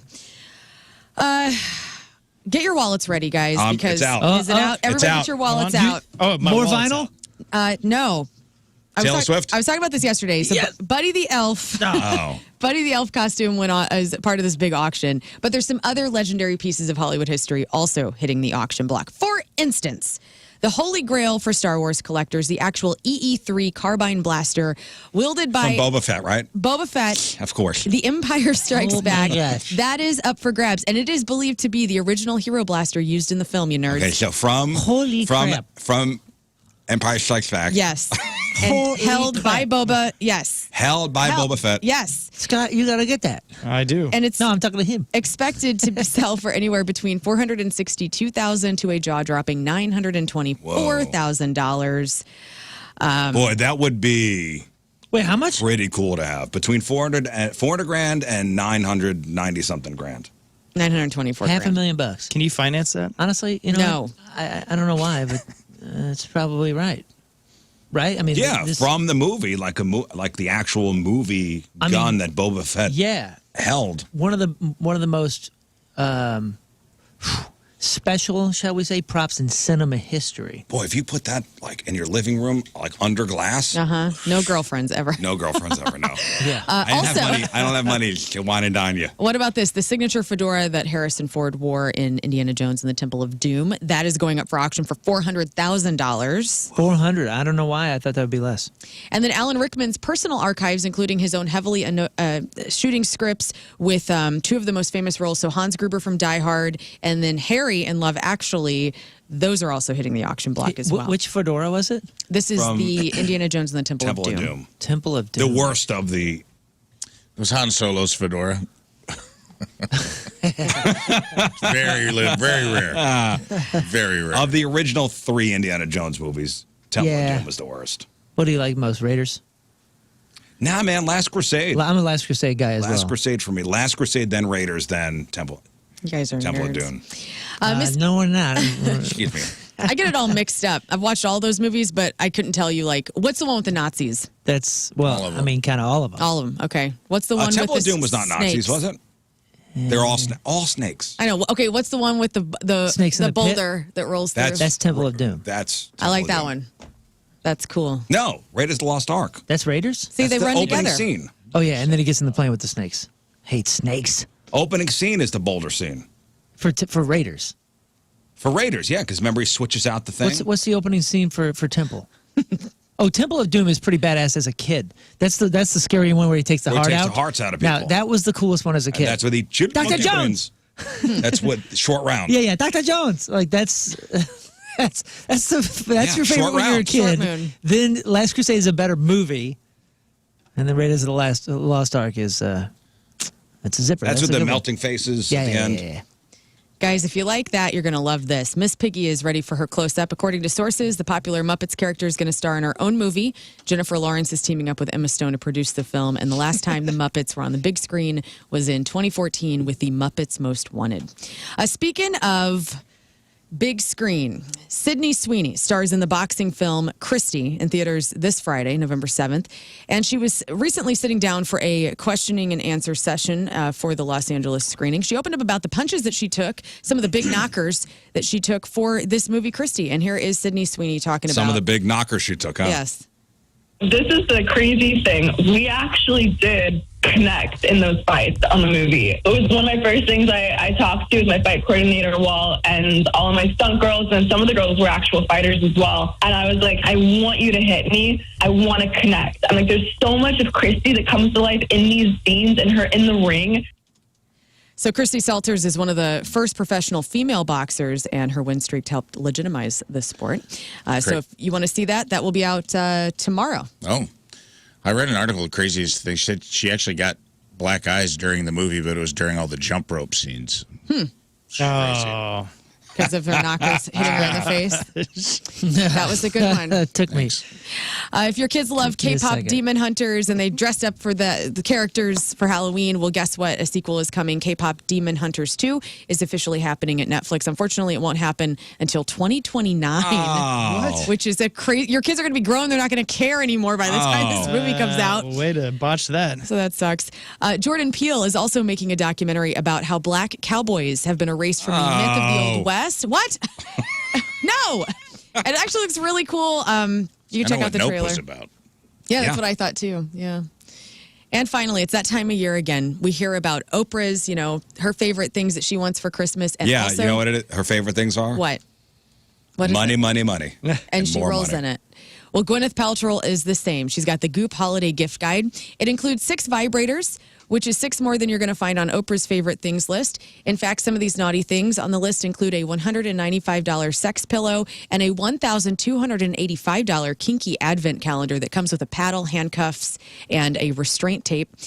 Also, some highlights. Restraint tape? Yes, 3. Allegedly, you tape people up with this tape, okay? Goop You restrain advent them. calendar. It's sexy tape that doesn't hurt when it peels off. Other highlights include orgasm balm, massage oil candle that when it melts turns into massage oil, intimacy chocolates, a pelvic clock exercise, ladies, and sleepless glasses to block that artificial light that you're looking on all of the Pornhub things that you're watching when you're in bed. So the most expensive item on the Scoop list is a golden diamond chain bracelet for $39,800, and the Damn. cheapest thing is a $12 bottle of OG Hot Girl Chili Oil. Okay. So, happy holidays, everybody, from Goop, and that's your crap on celebrities. Your celebrity celebrating your birthday. What was the massage tape thing? What did you say? It was a No, it was restraint tape. restraint tape. It's like when you want to tape somebody's wrists up, Oh. and you can tape it, and it doesn't hurt when it comes Oh, out. okay, good. It's not like duct tape. So you can tear it off. You can tear Celebrity it off. celebrating a birthday today. Emma Stone is 37. Patina Miller from Madam Secretary and Power Book 3 is 41. Lamar Odom is 46. Taryn Manning is 47. Rebecca Romaine is 53.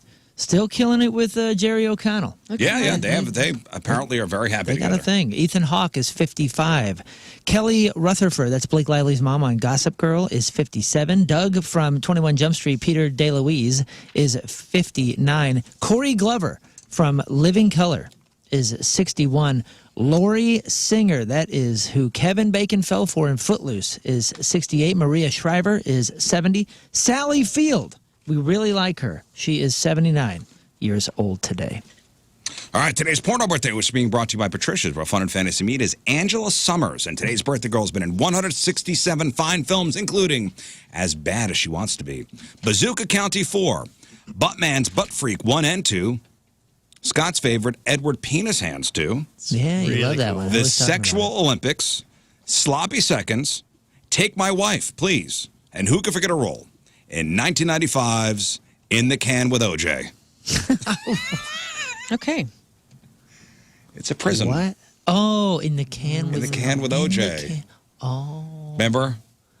Remember OJ was in jail? In I the forgot can about sounds that. like we're in the bathroom. Yeah, I was really trying to figure this out. In the Can with In the OJ. Can with OJ. Why was an innocent guy in jail? That's what I thought it was. I was like, did they role play O.J. Simpson in the bathroom? Angela Summers is 61 years old. That's your porno birthday. Those are your crappy birthdays. And that was your crap on celebrities. All right, we'll take a break. But first, the phrase that pays. That's right, the phrase that pays every hour from 9 to 5. Our show, Donnie's show, Woody's show. Monday through Friday, we will drop a keyword. 9 code words total per day.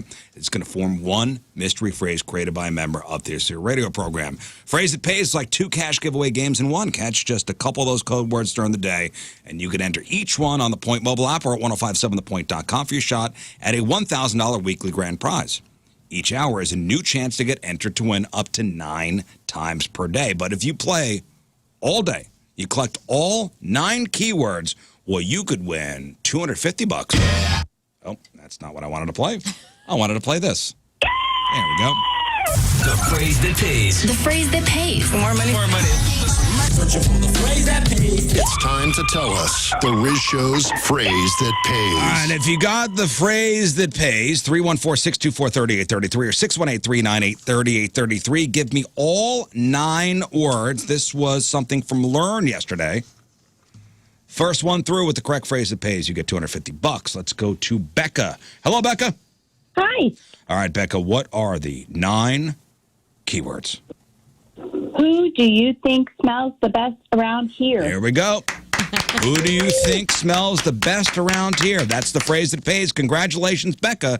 You are now $250 richer. Also, Becca, who do you think smells the best on this show? I'm going with Learn. Thank you. Second. Riz. Oh, thank you. Oh, that's nice. Oh, that's nice. All right, Becca, hang on. Oh, that makes me happy. Okay, great. I thought I'd be last, honestly. I thought I'd be last. All right, congratulations, Becca. $250 richer. Every day we'll give out 1 word per hour from 9 to 5.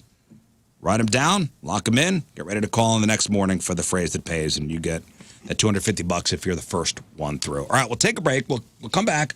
We'll give away some more stuff. We've got, let's see here, we got tickets for The Urge the night after Thanksgiving over at the pageant. We got tickets for My Posse in Effect and Teenage Rage the night before Thanksgiving at the pageant. And we got tickets to go see Mammoth with special guests, Miles Davis and his band. That's November 25th over at the Factory. So we're Miles playing... Davis, Miles Kennedy. Miles Davis. Miles Davis. He's back. Miles Davis. Miles Kennedy.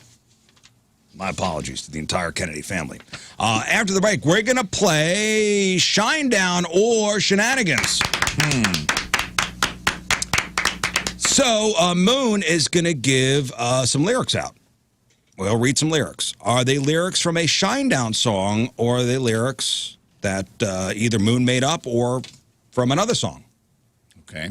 I can tell you this. I didn't make any of these up. These are all real lyrics. Okay, all real lyrics. That you should know. Do you want to do, so you have 20 altogether.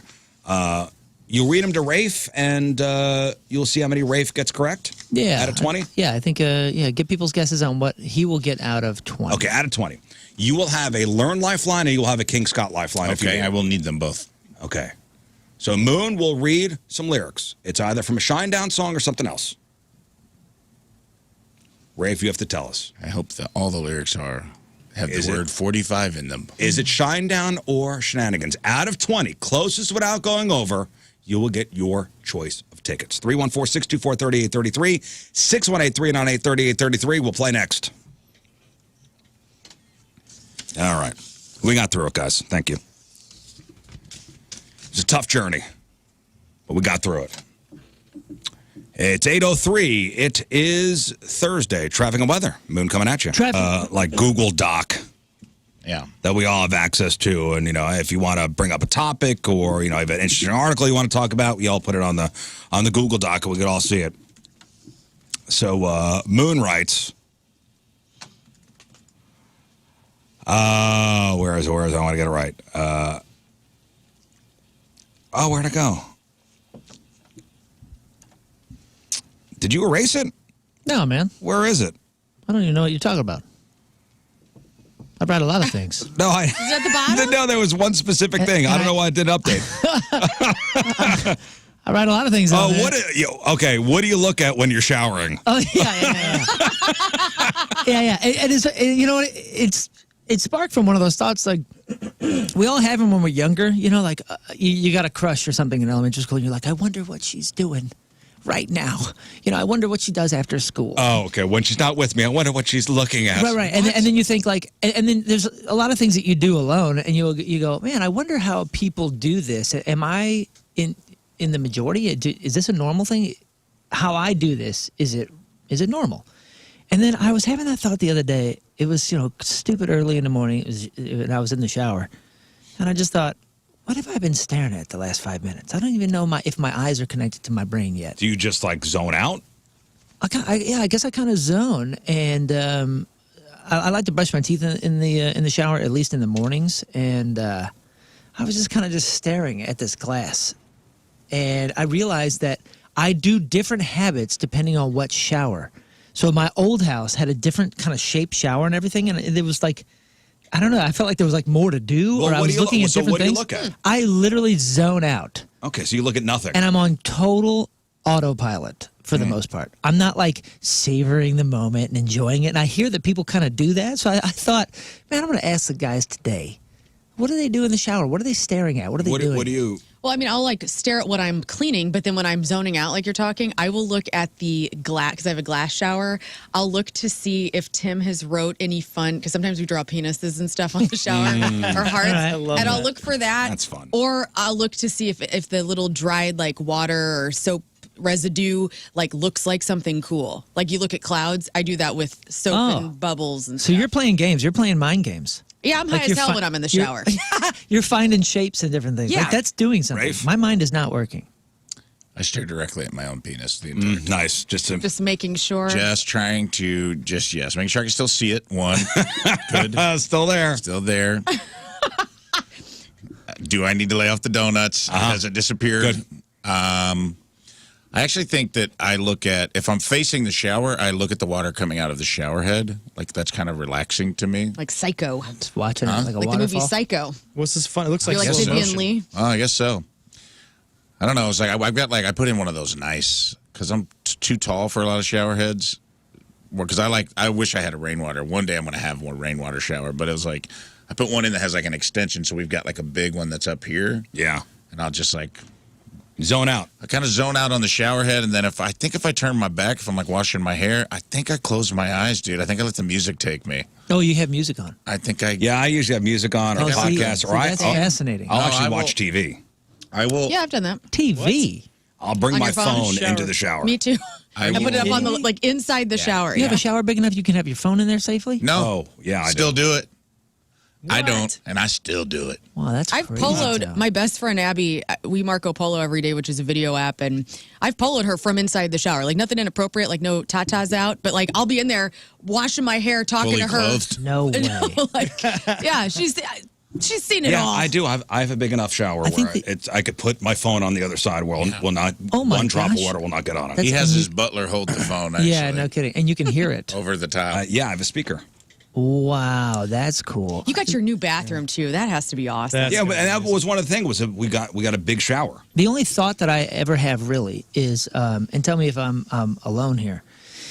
There's a lot of products in there, a lot of shampoo and conditioner and this soap and this body wash and this kind of stuff, and half of them are empty. And they're always I'm always counting the days that I've realized that this bottle has been empty, yet not taken it out and recycled it, because then I'm on to drying and dressing. Right. Do you guys love that? Like we all live with women. I am the woman.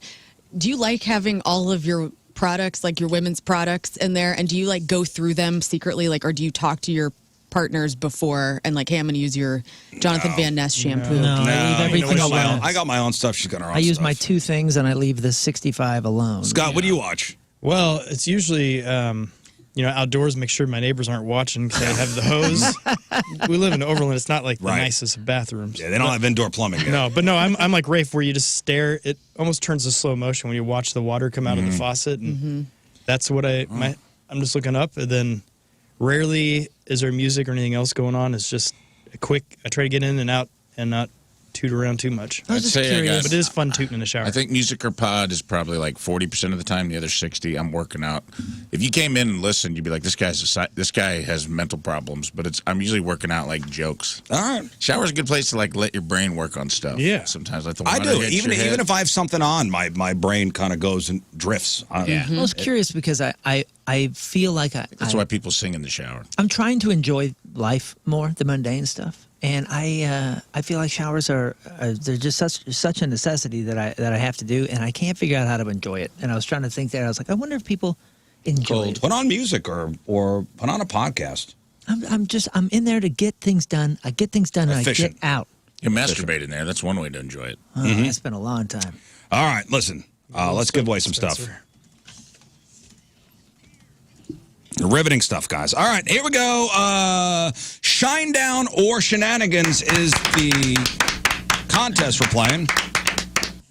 And it's sponsored by CarStar, your auto body repair experts, locally owned with a nationwide guarantee. See carstar.com for a location near you. All right, we got Urge tickets. We got My Posse in Effect, Teenage Rage tickets. We got Mammoth tickets. All right, so Moon will give Rafe some lyrics. They're either Shinedown lyrics or lyrics from another song. It's Rafe's job to tell us what it is. What it is. It is what it is. So if it's Shinedown song, you'll hear. Yeah. Whoa. All right, we'll see how you do. Man. We'll see how you do. Out of 20, how many will Rafe get correct? He gets 1 King Scott lifeline and he gets 1 Learn lifeline. Okay. How do you think you're going to do? Out of the 20. I honestly don't know, man. I don't know if I know a specific Shinedown lyric. What? I might surprise myself when you say it out loud. I might surprise myself. I really don't know. I truly don't know, and I was not privy to the game. I only have the Shinedown knowledge that I came into the studio with today. Well, I put this together because I assumed he was the biggest fan. When we close out the show, I say energy up. He says Shinedown. He's the biggest promoter of Shinedown. Should be 20 out of 20 then. Yeah, I think that's what I meant to say. I think I'm going to go 20 for 20. You got this. All right, Jay, closest without going over. Out of 20, how many will Rafe get correct? We're going to go with 12. 12, okay. All right, let's hope. Melissa, how many? We're going to go with 10. 10, okay. It's going down. Abby, how many? Let's do 11. 11, all right. Abby, you really... Chris. Yes, sir. Happy birthday, Riz. Thanks, buddy. How many? 17. 17. Oh, you might as well hang up now, brother. Aaron, how many? $1, Bob. 1. Okay. Good for What a you. jerk. Smart. Just smart. That's a Price is Right fan. Somebody who did 11 when the other people did 12 and 10 was very risky. Jacob, how many? I'm going to go with 13. 13, okay. Ooh. Man, all right. Here we go. Let's begin. Smart money. Shinedown or Shenanigans? Okay, Rafe, is it Shinedown? I got soul, but I'm not a soldier. Not Shinedown. Nice. I recognize that, yeah. Yeah, It's a pump up. Killers. Soul, but I'm not a soldier. Yeah, from All right. 2004. Nice. Okay, the next one is, and I stay awake all night, and I stay awake just to fight. Oh, boy. King Scott. That, of course, is Shinedown. It is Shinedown. Man, already had to use a lifeline. King Scott's off the table now. 2 in, and I already had to use a lifeline. Dang, I'm an expert, and you already used it. From Soon Forgotten. Okay, your next one is this. Black lips, pale eyes, cyanide, sweet tooth, suicide. She's a killer. She's my cyanide, sweet tooth, suicide. Oh, my God. My God. That sounds like it came from Ted Kaczynski's journal. I'm going to say not Shinedown. Sorry. Shinedown. That's Shinedown from Brent Kaczynski. Cyanide, sweet tooth, suicide. Moon, what's the melody of that one? Really? Yeah, I don't know. Oh. Okay, next. The My next bad. one is, she's a looker just like Anna Nicole. Oh no, F the silver, let's go straight for the gold. I'm going to play the odds and say not Shinedown. sorry. That's also Shinedown Lean from in. the same song. When it- Cyanide Sweet Tooth Suicide. When it sounds like it can't be, it probably is. Okay. It's Shinedown. All right, we keeping a score. Who's got the turning score back. here? It's 2 right, 2 wrong. All right. Feeling good. All right, the next one is I'm so sick of love songs, so tired of tears. Not Shinedown. Yes. That is Yes, Neo. that is not Shinedown. So Good sick for you. Nice. from Good 2006. All My fault on the buzzer. Gosh, dang, this is hard. right, the next one is let's make this last for like at least a day. Oh, cripes. Learn. I'm trying to imagine Zach Myers or Brent Smith saying these words. Say it again. Let's make this last for like at least a day. I'm going to say that's Shinedown. Damn it! It does sound like it, but that's Kelly Rowland from Like This in 2007. Duh. Totes. Duh. Okay. All right. You're on your own, Rafe. Thank you. All right. Let's roll. Let's roll. What am I at? Where am I at? You've got 3 3 right, 3 wrong. All right. Let's bad. roll. The next one is with a taste of your lips, I'm on a ride. Oh, Shinedown all day. Yeah, that's Britney Spears' Toxic, 2004. With the taste of your lips, I'm on a ride. Oh, when you say it like that, it's easier to Yeah. Never knew that On a Ride was that lyric. Yeah. All right. I thought it was Ham on Ride this whole time. Ham on ride. All right. Sometimes. With the taste of your lips, I'm ham on ride. Yeah, you're right. Thank you. Yeah, that's Weird Al. Sometimes the bad and the good blend together. An open book is as predictable as the weather. Oh, Shinedown all day. That sounds. I have no clue, but that sounds like Shinedown, dude. That made me. I felt like. You felt it. 3 ball caps just got straighter. I feel like 3 bills of ball cap. I felt like my ball cap was going to go like this and go fully straight when I said that. All right, that's from Soon Forgotten. That's 4 correct. Okay, Killing it. here's the lyric. Shh, girl, shut your lips. Do the Helen Keller and talk with your hips. Oh, dang. I'm going to say not Shinedown. I recognize that. That is 303, Don't Trust Me from 2008. Okay, 5 correct. Okay, Go, baby. the next one is you change your mind like a girl changes clothes. I'm going to say not Shinedown. Nice. Katy Perry, Hot and Cold, 2008. 6 correct. Okay. The next one is the next one is not 45. The next one is yeah. So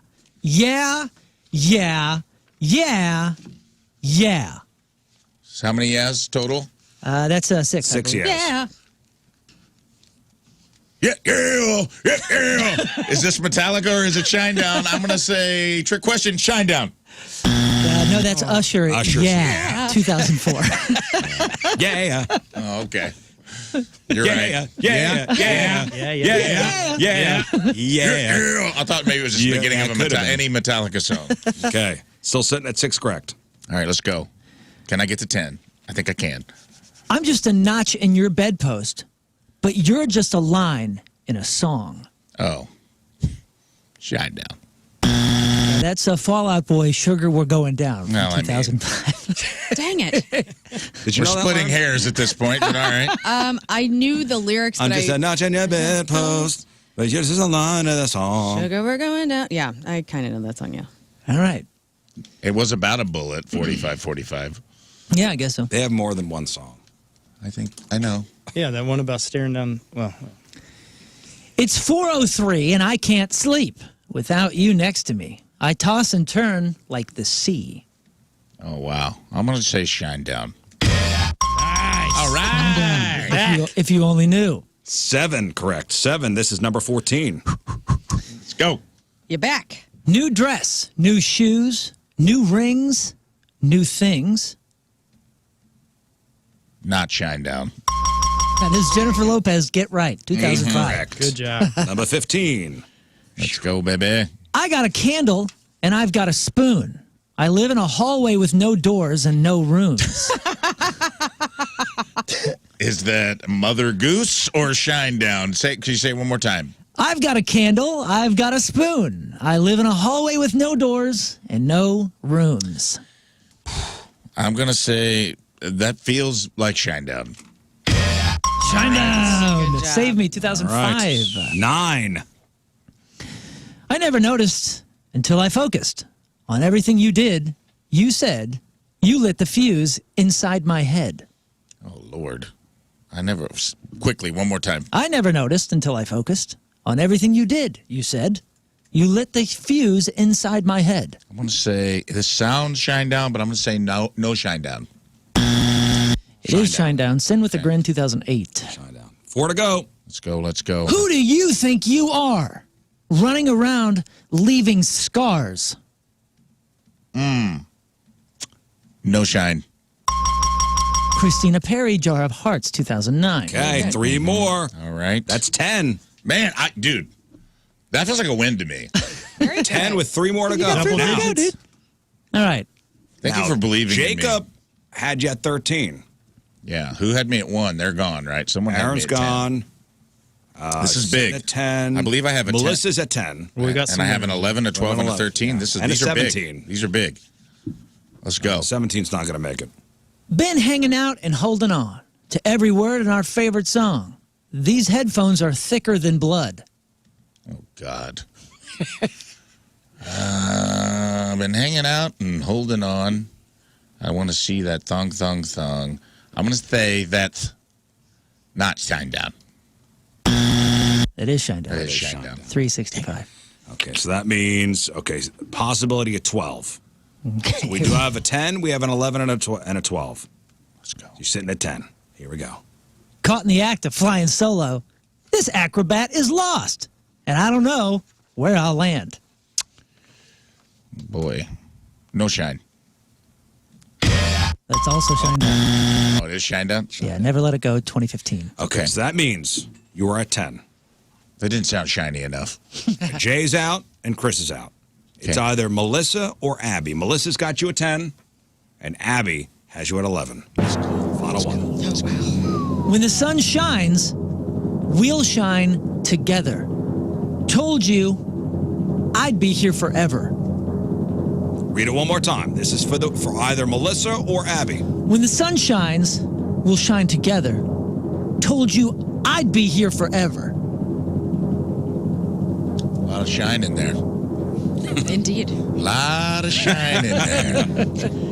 Could be a trick, but I think Shinedown ain't afraid to shine in their own songs. Show me Shinedown. Show me Shinedown. Yeah, that's Rihanna Umbrella 2007. That means Melissa wins. Melissa, congratulations. All When right. the sun shines, we'll shine together. We'll shine down and we'll shine forever. Shine on me, shine on you. I built a shrine to the shine. I'm shine down. Yeah, that sounds right. Yeah, so you got 10 out of 20. That was great. Honestly, dude, feels like a win to me. I did not think I'd even get a 50% hit rate on You did it. That's 50%. That makes me feel That good. was awesome. 50%. Really good job. Congratulations to Melissa. Nailed it with the 10. That's Congratulations, the most Rafe. stressful game I've ever played on this show. Moon, well done putting that together. That was good. Very confusing. All right, we'll take a break. We'll come back with some news. Welcome back to the program. We'll talk to our buddy Dan Reusch in just a little bit. Talk all things jewelry. Right now, let's do some news. Oh, yeah. We gonna do some news. Rafe, you are currently Tower Grove East? South. West? South? Okay. TGS. Tower Grove South. Correct.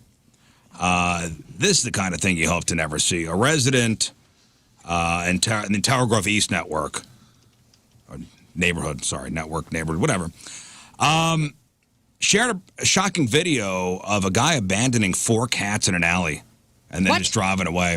I know. Oh, man. Stop this. Yeah, I saw that. It was showing on the news. Yeah, it started as a normal Sunday afternoon. He was taking out the trash, this guy named Rob, but what he saw next, he couldn't believe it.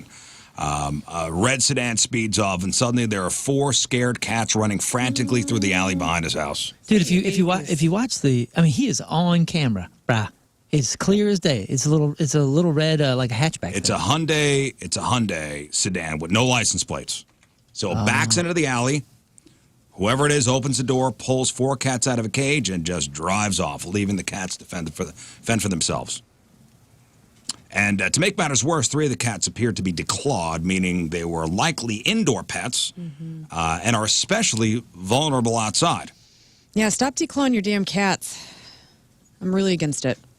So thankfully, this Rob guy who shared the video with Channel 2, him and his partner sprang into action, able to safely rescue 2 of the cats, a tiger-striped tabby and a sweet black and white cat they've since named Oreo. So they're still trying to find the 2 other missing cats. Now the couple is caring for the rescued animals. They started a GoFundMe to help cover the cost of vet visits and other necessities. So Wow. they've also been in contact with the police and are hoping somebody in the community might recognize the driver of that red car. I mean, the way he's handling the cats, you would never guess he's the kind of guy that just dumps them out. Well, what the driver did isn't just cruel. It's illegal in Missouri. It is illegal to knowingly abandon an animal. Yeah, So it's considered animal neglect. Yeah, please stop doing this at my house, okay? But I love Yeah, how- he should have just driven to Learn's I'm house. totally Yeah, it would've broke. been fine. I've been taking care of so many animals. But the fact he had to throw them out, that's just the weirdest. Right. There's Especially when there are so many shelters, and I get it, the shelters are inundated right now. They're pretty full, but they're still taking animals, and there's plenty of good people that will foster. Can you drive up to a shelter with the 4 cats and they won't say no, right? They will not. In fact, there's a lot of people that just will put them in a crate and put them in front of the shelter and drive off. And I can't speak for all shelters, but I believe a good number of them, they don't ask questions. It's like, Well, yeah, it's just, you're better that surrendering. than just drive it to an alley in Tower Grove and just leaving them. Right. So Yeah, and this is an a-hole whoever did this. Total Heartless. a-hole. Heartless. So that's a misdemeanor, by the way, that could come with fines and other penalties. All right, it's that time again. It's time to start daydreaming about what you'd do if you suddenly became ridiculously wealthy. The Mega Millions jackpot is once again swelled to a giant amount, now sitting at an estimated $843 million. And this is where I jump in, of course. Nobody matched all 6 numbers on Tuesday night's drawing, so the prize money rolled over and grew into the second biggest lottery prize of 2025 so far. So if you are the lucky winner, you got a big decision. Of course, the annual annuity option. You can choose to get the full $843 million paid out in 30 annual installments over 30 years.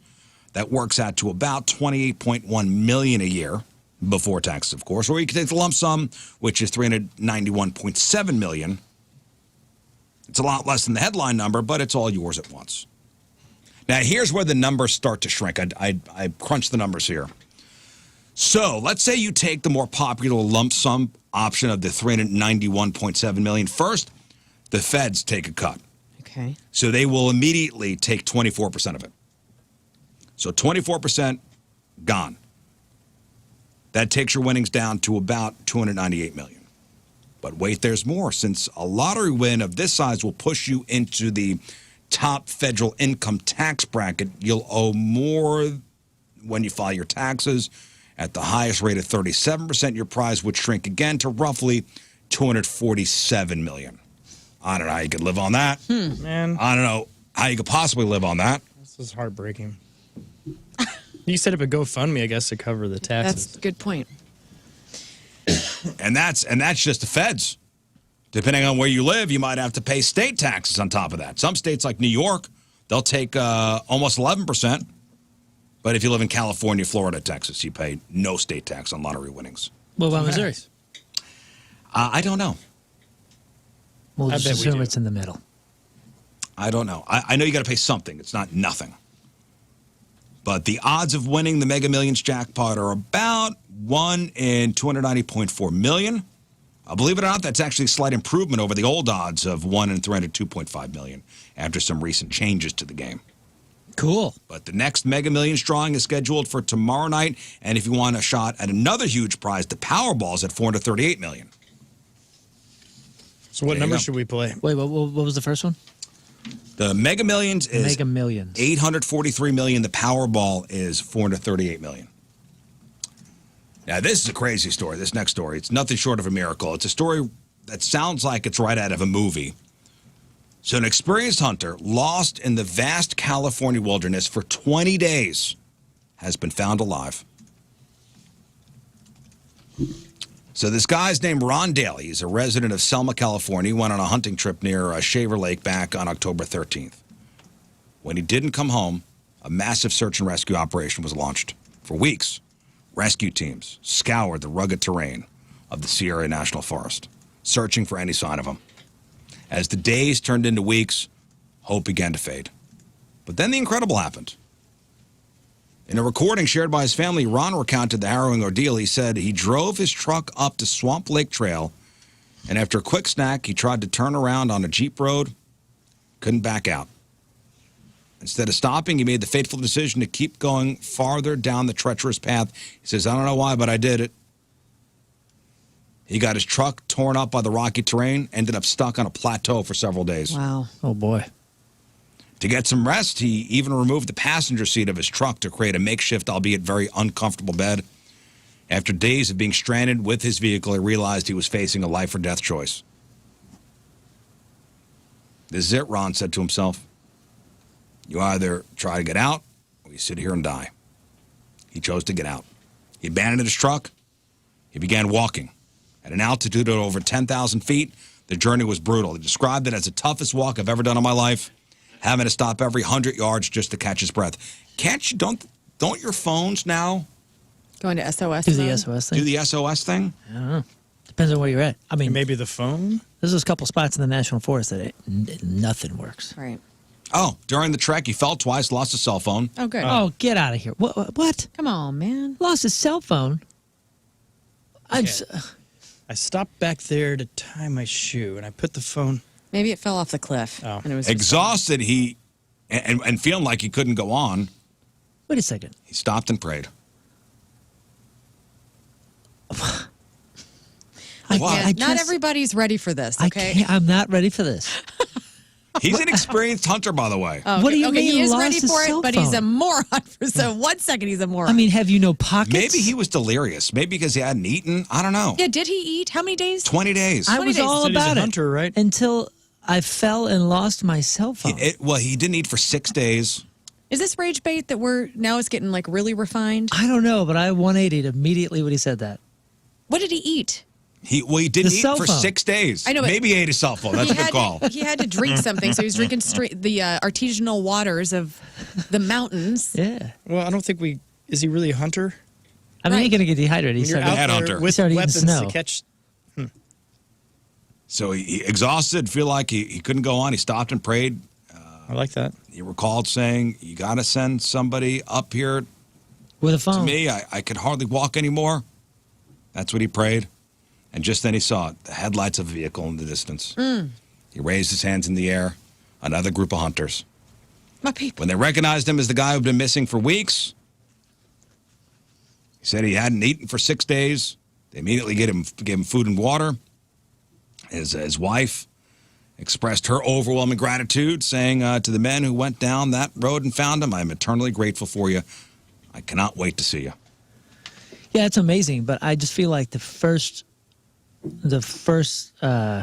instinct of survival here, if you have a communicative device in your hand or in your possession, as soon as you're lost, as soon as you're stuck in this car, you go, oh, my phone don't work here. I'm going to turn it off and save the battery. Right. And if I move somewhere, I'll check it every once in a while. I mean, it's your only It's your tether lifeline. to the outside world. It's the most important thing now for your survival in this moment.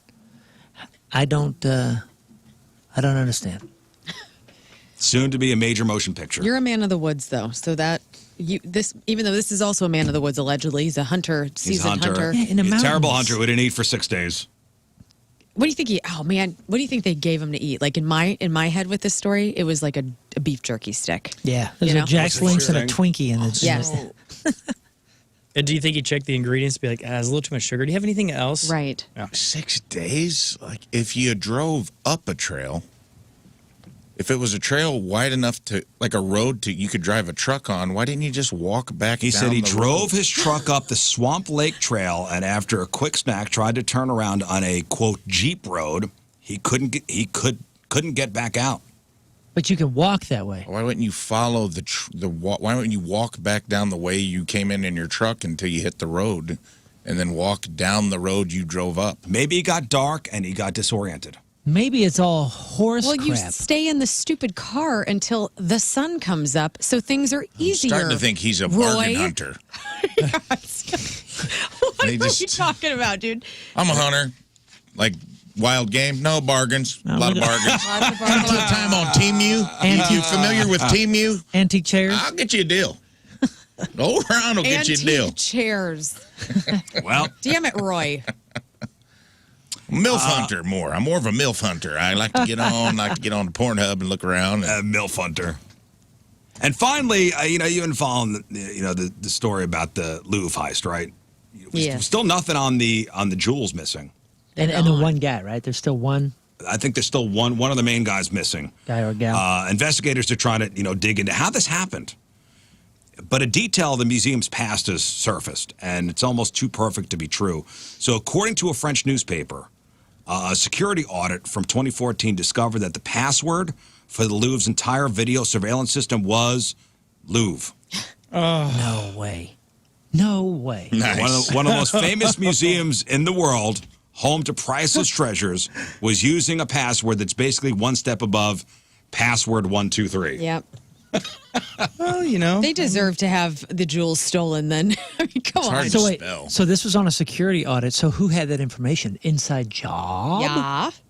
That's what I was thinking this entire time. Yeah, because they knew exactly where to go. Yes. How to get How to in get and out of there in, within where the 7 minutes. cameras are. Inside job. Oh, Juror. hey, Justin says this. Good point. Swamp Lake, easy to drive, hard to walk through. Why? The ground's not solid? Because it has swamp in the title. Listen, we've all seen and the lake. He never-ending drove story. up okay? the Swamp Lake Trail. My 2,400-pound Jeep got up there, but my 180-pound ass can't walk down. Dude. Have you ever tried walking in shoes before? Dude, I'm telling you what. Remember in the never-ending story when it's Trey, right? He's walking through and the horse dies and he can't get the damn thing out of the quicksand, and he still makes it to the guy who eats the rocks. You're telling me this guy couldn't? Trey was a child. He's just a child. He's a baby. Just a child. Trey was just a child. Well, And he saved the Empress, dude. listen, there you have it. This guy, nothing short of a miracle, gets saved. Sounds like an idiot to us. The Louvre security password was apparently Louvre. I think Louvre this hunter was 69. the security guy over there at the Louvre. It's just a child. It's just a child. All right, let's do some sports. All right, Moon, what do we got? Well, sports is presented by Chuck's Hot Chicken with 5 area locations. Chuck's is the locally owned hot chicken spot, voted best fried chicken sandwich in Missouri. All right, so yesterday we said something about, or Kerber was talking about, Alexander the Great. Alexander Ovechkin scoring his 900th goal. Possibly doing it against the Blues. And I said, and Kerber's like, well, would you want that, such an achievement to happen against your team? And I said, yeah, if the Blues are up 6-0 or 6-1, fine if he scores. Yeah, you said 6-1. Well, that was the final score, although the Blues were on the one end of the Capital 6. It was 6-1. I called it, guys. You did call it. Opposite. You cursed us. Now, Nostradamus. the Blues just snapped a frustrating 7-game losing streak, and then now we're losing again. Fell to the Capitals 6-1. Absolute defensive breakdown. The Blues are now 4-8-2. Goal differential is embarrassing. Bennington was pulled from the game after the second period after allowing 4 goals. Joel Hofer came in to finish the game. The only bright spot for the Blues was a shorthanded goal by Toropchenko. Now, the Blues don't have time to dwell on it because they're going to finish up a quick 2-game road trip tonight against the Sabres. What was unforgettable, though, was that Alex Ovechkin did score his 900th career NHL goal. And the coolest part, besides that just being absolutely spectacular and ridiculous, he's the first player in the league history to ever reach that incredible milestone. What I like about it is that Jordan Bennington picked up the puck, skated away with it, and put it in his pads trying to hide it. Dude. Oh, my God. And people are wild, savaging him about it, but I think that's hysterical because that guy's kind of a troll. He tried to steal it, a la the Louvre. He's kind of a troll, and I love that about him. I love it. Well, the linesman came and was like, hey. Yeah, and he was like skating away like, what are you talking? What puck? He acquiesced and reached into his pads. Yeah, he hit it. Got the puck. He hit it in his back pad, which, you know what? If you're going to be a troll, I appreciate that Bennington lives it. Like he really. Has he commented on it? I'm trying to see if he's commented on it, but he legit tried to steal the puck. I saw him at the Royal Rumble a couple years ago when I went. That makes sense. Bennington? He seemed like he was cheering for the bad guys. Yeah, I love that. He's into wrestling. It seems like he's into playing the heel. And you know, he plays it well. He does. And I He think does a great job. And I think I'm he a plays fan. it well because it's real. And that's why I like it. I appreciate it. I think he was really trying to have the most historic puck in recent hockey history. Who do we have in here? Was it Grant Fuhrer? Grant Fuhrer, yeah. Who was like, no. We had who Grant was the guy? Fuhrer. We had him, but who was the other goalie we had in here? Mike McKenna. The whiskey guy. Ed Whiskey Belfour. guy. Ed Belfour. Yeah. Love being the victim. Love being the villain. Especially here in St. Louis. And he Loved still it. does. And I think Bennington loves being a villain. And that's one of the reasons that I loved Belfour. I hated the Blackhawks, but I loved that Belfour just hated everybody. Yeah. Like, I didn't care. If you're looking to switch gears from hockey tonight, then you got football, AFC West rivalry. The matchup is the Raiders, who are doing terrible. They are last place right now, 2-6. And the Broncos, who are surprising kind of everybody, 7-2. They're kicking off at 7:15 St. Louis time, Prime Video and NFL. Make your picks, guys. Make your picks. Everybody's got Denver? Yes. Everybody got Denver. I hope they lose, but I picked them. I can't imagine anybody else. You hope the Raiders win? Right now, yes. Just to I kinda hate the take them Raiders, down a but notch? the AFC West is Denver's winning all these luck games and kind of pulling away with the AFC West. For the Chiefs, I need them to lose. Yeah. Well, I can't imagine anybody picking the Raiders on either side. I'm Moon, and that's your sports because doing the bull dance, feeling the flow, working it. All right. Hey, Scott, can you see if Dan Reusch is here? He's here. Oh, he's here. Great. All right. So after the break, we'll talk to Dan Reusch.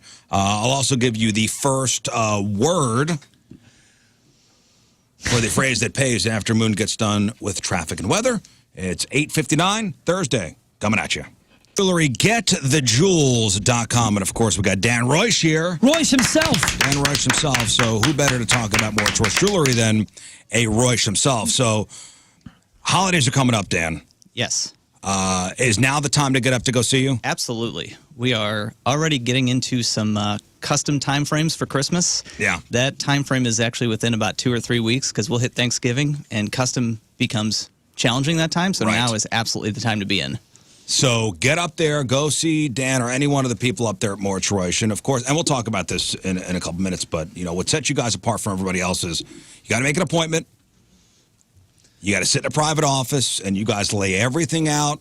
And it's an experience, customer service-wise, that you get nowhere else. Yeah, custom piece or not, the entire experience is a custom experience. This isn't some experience where you're just going to walk in and just go, I guess that. The whole thing is so personal. It's so one-on-one. I mean, it's a private office on a 15th floor that you got to get buzzed into. It starts off and ends in the most personal way ever. It's just absolutely incredible. And how long has Moritz-Reusch been around? We started in 1982 is when Dad bought the business from Mr. Moritz. Yep. For 40 years. 40 years. 40 years. It's amazing. And for a reason. Yeah. You're not around for that long if you do crap work and you treat people terribly. Oh, you can't live 15 floors up and not be good at what you do. So go to getthejewels.com. That's the website. Get the phone number, get the address. See him on Instagram and all the socials. Moritz-Reusch Jewelry, the exclusive jeweler of the Riz Show, where you get the jewels and not the shaft. Back to the Riz Show. As I mentioned before, joining us in studio, Mr. Dan Reusch. Thank you. Thank you for having me.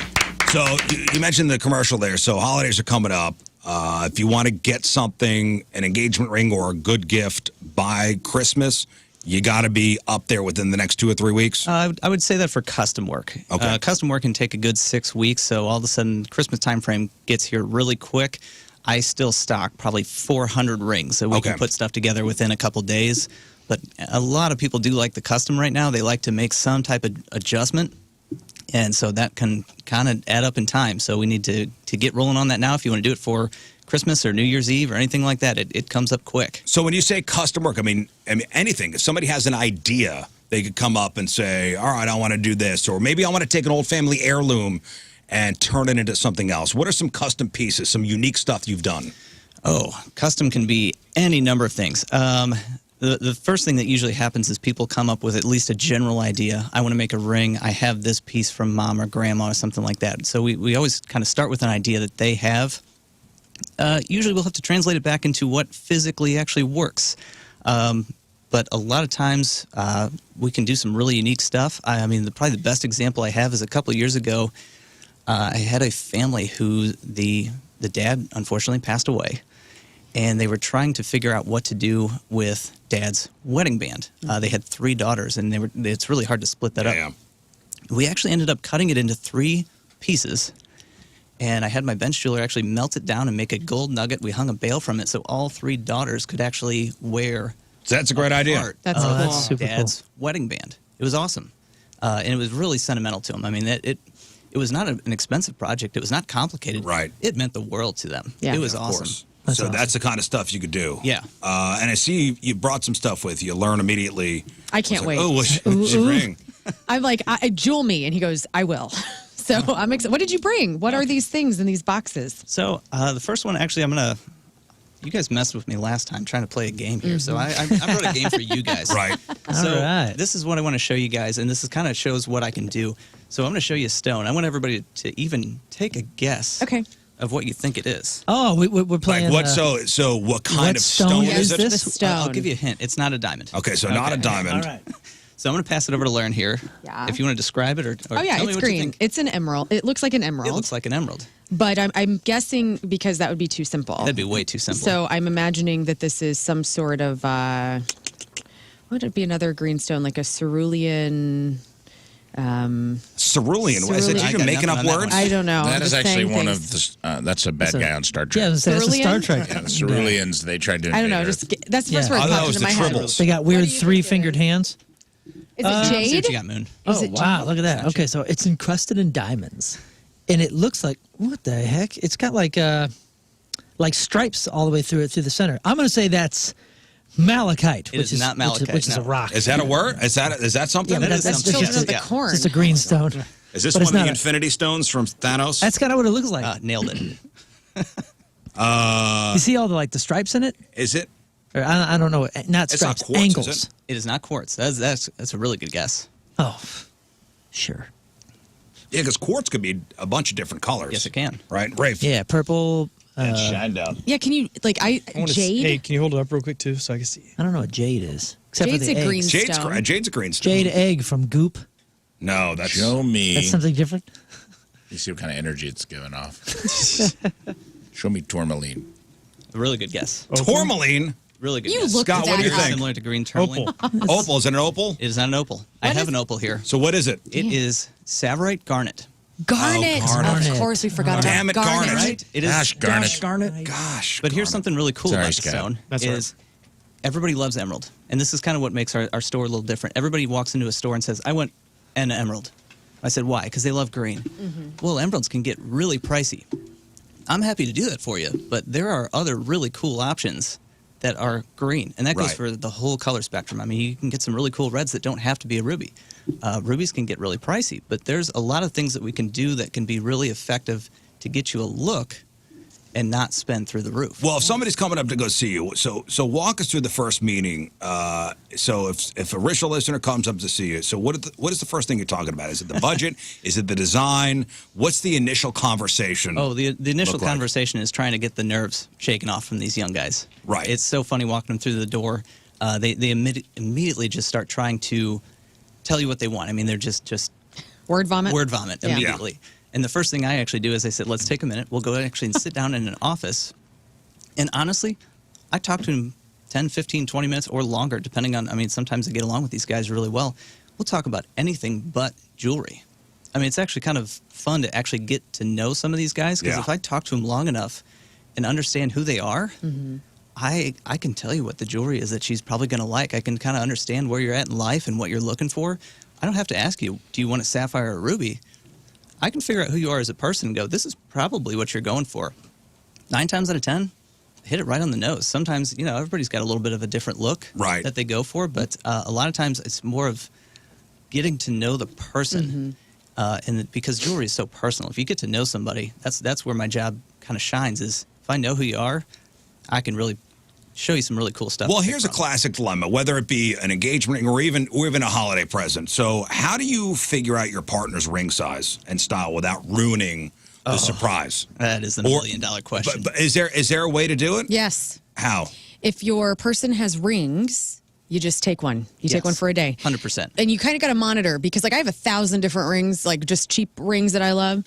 I mean, Tim could have taken any of those. Well, I to chloroform Moritz-Reusch. my wife, so I chloroformed her. Or that way. I mean, and then whatever. I took, and I you took a know. string. You can I do actually it had a guy do that. Not What, chloroform his wife? Oh, Lord. Nice. Not chloroform. I do not condone this. But I actually did have a guy say he got his wife a couple drinks. Okay. And passed out on the couch one night, and he tied a string around her finger. That is not my number one recommendation how to get a ring size, but it did Hey work. man, Yeah. she did those Jello shots herself. So. Or you could take another ring. Okay, that's fine too. Another ring would be better. Yes. Well, you should, but you can't just take any ring. Like you got to actually look at your person's hand and see, like, okay, what finger is she wearing it on? Because my thumb ring is going to be bigger than my Right, because she wouldn't be wearing a ring on her engagement finger. Well, sometimes they do. Yeah, I mean, women love to wear multiple rings these days. Well, I don't like it. Okay, well, okay. Let me ask you this, Dan. Because I was looking up the healing properties of garnet. Are you getting a lot of women coming in or men coming in for their women talking about like specific stones because of, like are people coming in for like healing property stones? Like when I go to the stone store and get my amethyst, like I'm looking for things like that. My wife is way too high strung. Can you give me something? Give me something anything that will calm her help. ass down. I don't get it. I do a lot of birthstone rings. The most we get into a lot of unique stones tend to be, I've got 2 kids that were born in January and April. What do you have for birthstones? That's what I see. I don't get into the healing properties too much. Okay. That is, I'm a pretty straight shooter when it comes to rocks. I don't think they have healing properties. What? Personally. I know. Hey, Well, you know what? listen. Go to your mystical rock store and bring it to Dan, and he'll set it for you. Well, I was going to say garnet is emotional balance, spiritual grounding. I don't know. Okay, that's great. Yeah. Right, so somebody could bring a stone to you, and you could set it, right? And it's Absolutely. green. Yeah. It can be green. Yeah. We'll just put a little caveat on that. Some stones, yes. A lot of times, stones can be reused. As some stones are a little softer. So when you get away from your typical semi-precious stones, like your garnets, your amethysts, your citrine, those kind of stones that you typically hear about, diamonds are easy. Those are pretty simple to reset. When you get into those very unique stones, the stuff that you don't really hear about too often, they're actually too soft. So what happens is a lot of times we don't set them because they're really tough to wear to not break while you're wearing them. Yeah, so what I happens get is that. I don't recommend doing it because I can spend all this money trying to put it together and you'll wear it for a month and it'll crack. We don't work onto or fall out because Yeah. it's not set right. Is quartz a soft stone? It's on the softer side, but Okay. it's still very wearable. All right. Yeah. Well, what else did you bring? I also want to ask you. So, Taylor Swift has gotten engaged. Are people asking for that particular? What is that? A particular cut? Oh, a you're cushion? gonna put me on the spot here. It was a antique cushion, antique elongated cushion, is I think Wow. what it was. I really haven't seen it too much. The funny thing about St. Louis is we're really conservative. I don't know. What if are we you've into? noticed. What are we into? What is St. Louis say. into? What is St. Louis into? We're Princess classics. cut. We're classics. Haven't seen Princess Cut in a number of years too much. I still sell a couple of them. Really? Ovals What are is- popular. What is this one? This is a Moritz-Reusch ring, by the way. That's just a round. This is just a round cut. That's I think still that's the most popular. This is so classic, and I love because it kind of looks square because of the setting points, and I like that. So ovals are probably number one right now as far as everything besides rounds. Round diamonds are still probably 80% of the business. That's still the classic shape. Yeah. A lot of people go with that. You get a lot of bang for the buck for sparkle. Right. But usually the fancy shapes, the elongated shapes right now, like a radiant cut, which is a really bright square cut. They come square or elongated. That elongated shape is really popular right now. Square will come back in the next couple of years probably. And everything kind of ebbs and flows. It'll come back. So right now, ovals and even marquise a little bit. That was really popular in the 90s. Those are making a show. Well, when it comes to diamonds, you got the 4 C's, and of course you know the 4 C's, right? Cut, clarity, kookiness. Cut, color, clarity, carat. Color, yeah. Okay, so you if missed the fifth one. What is it? Cost. A cost. And Well, cost. Assuming there's no C, no 5th C. What if you were to prioritize one of those C's to get the most wow factor for your money? What would it be? Would it be the cut? Would it be the color? Would it be the clarity? Would it be the carat? Cut. Cut. 100%. Cut is actually what gives your diamond sparkle. We go back to like 10th grade geometry here. It's really just angles. How is that diamond shaped that it's going to reflect the light? It really is that simple. Obviously, it's a lot more complicated to get the angles correct. You get a great cut. You get some wiggle room on the other C's. I'm not necessarily the biggest fan of carat, as silly as it sounds, is I don't go for big. I go for nice. Because if you have a stone that sparkles better than anything, the difference between a half carat and a 3/4 carat. Nobody's going to know. No, it's not that noticeable. But if you get a stone that's spectacular, everybody's going to see it around the room. That's what people talk about. Dan, can you look at my ring and tell me what caratage it is? Are you trying to Put me on the spot last time. What? Are you trying to get Dan to like Dan, is it dish your real? ring so you make your husband feel bad? No. Why do you go there? Why is that where your brain goes? I don't know. We've been married for 11 years. I've never cared to ask. And honestly, Tim probably doesn't remember. Are you asking for an upgrade? No.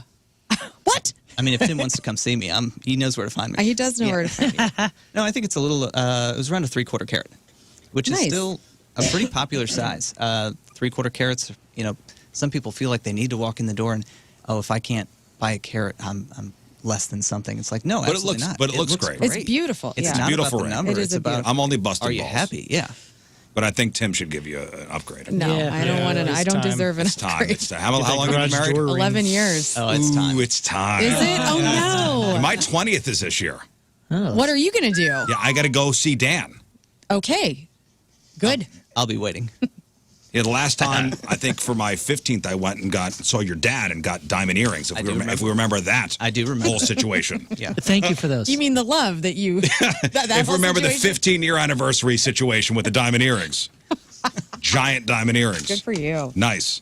All right, so beyond rings, what are some of the can't-miss jewelry gifts for this year? Okay, so the biggest ones, actually, that's the other reason I brought this particular garnet. This is a birthstone pendant, and I keep these in almost all the different colors. So those are really popular. So it's just a simple, we'll probably try to put a picture of that up maybe on the Facebook page. Oh, yeah, or we yeah. can do something like that. But those kind of like simple classics are really popular right now. Dan, you're not passing these around fast enough. I'm sorry. Well, May I he's afraid see- of somebody stealing Well, them in that's this room. fine. It's Moon. He's keeping it for me. If by the time it gets around to me, it's an empty box. Every time. Every time. Stinky fingers. What is this one again? I'm sorry. So this is an Australian boulder opal. That's exactly what I was going to say. Exactly. So the fun thing on this piece is actually if you turn it over and look at the back of it, you actually see the outside of the rock. So you can actually see where the stone was cut. Cool.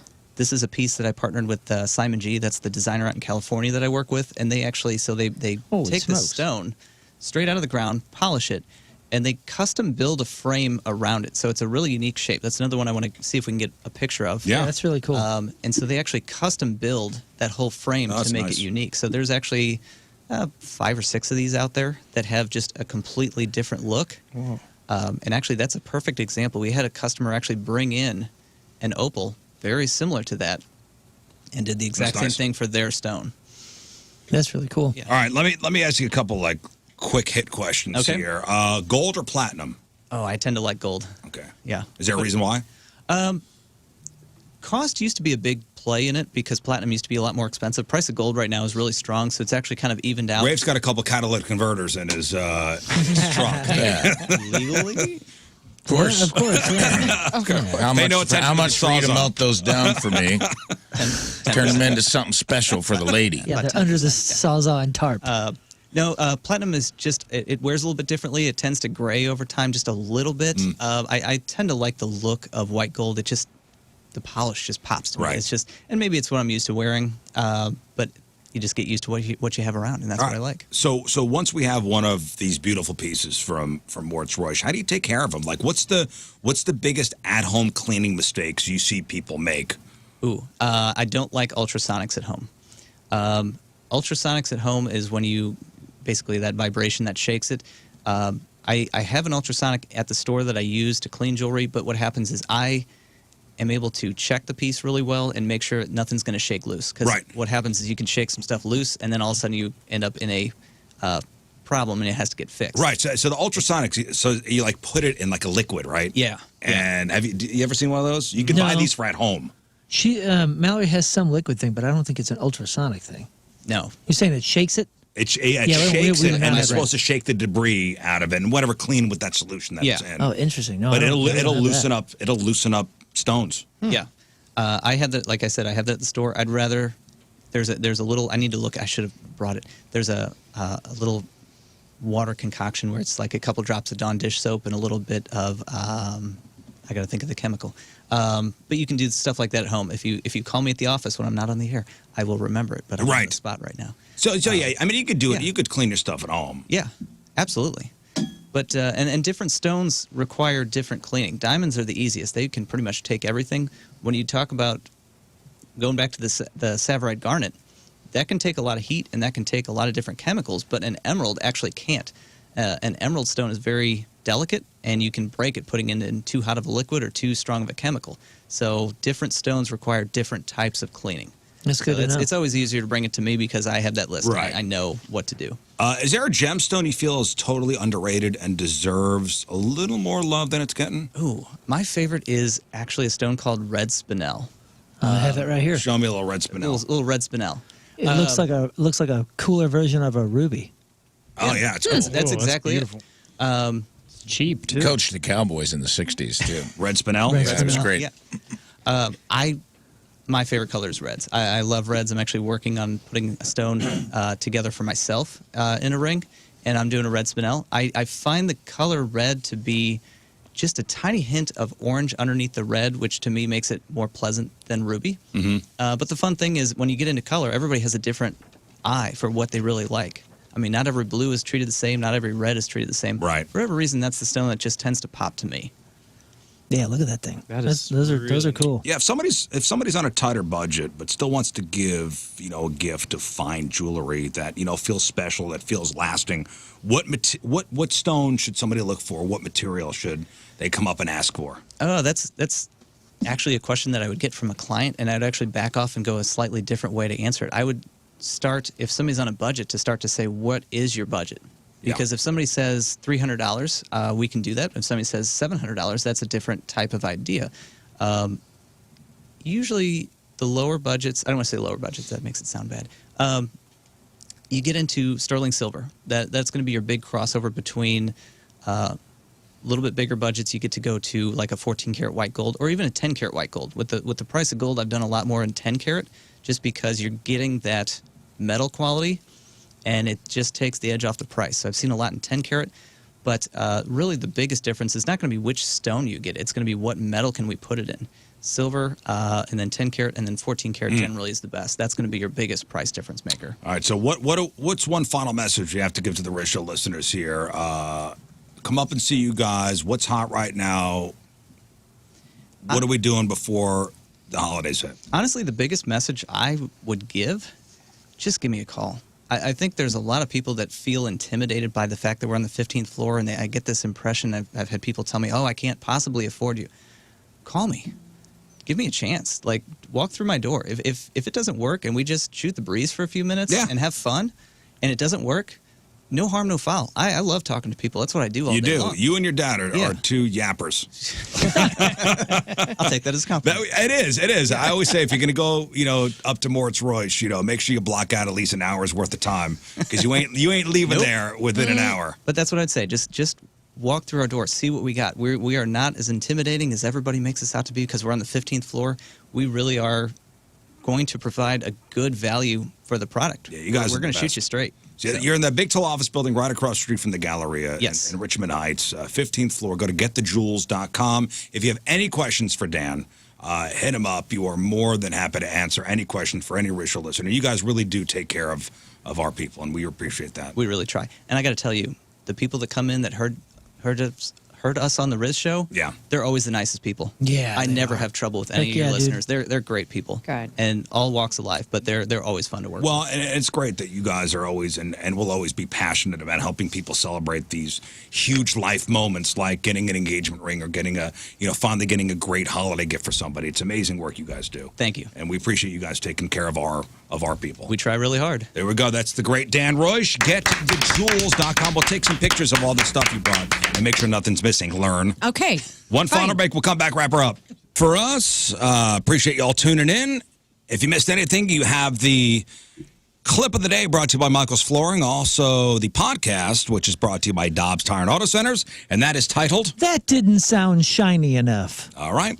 Moon, what else? My Posse in Effect and Teenage Dirtbags do Rage Against the Machine November 26th at the Pageant. Make sure you get tickets at thepageant.com. All right.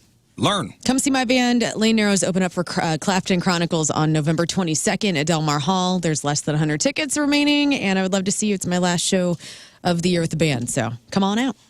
Rafe Williams. Get your single show tickets or wristbands for the entire festival for Flyover Comedy Fest at flyovercomedyfest.com. It's next week. All right. King Scott. If you love a lot of information about gemstones, make sure to follow King Scott Rules. I'm going to break down a bunch of them today. That's sweet. All right.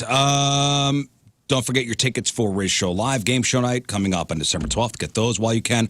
Also, join me tomorrow at the Hot Shots Lindbergh celebrating 1 year open. I have a ticket blast every 15 minutes. We're giving away something cool.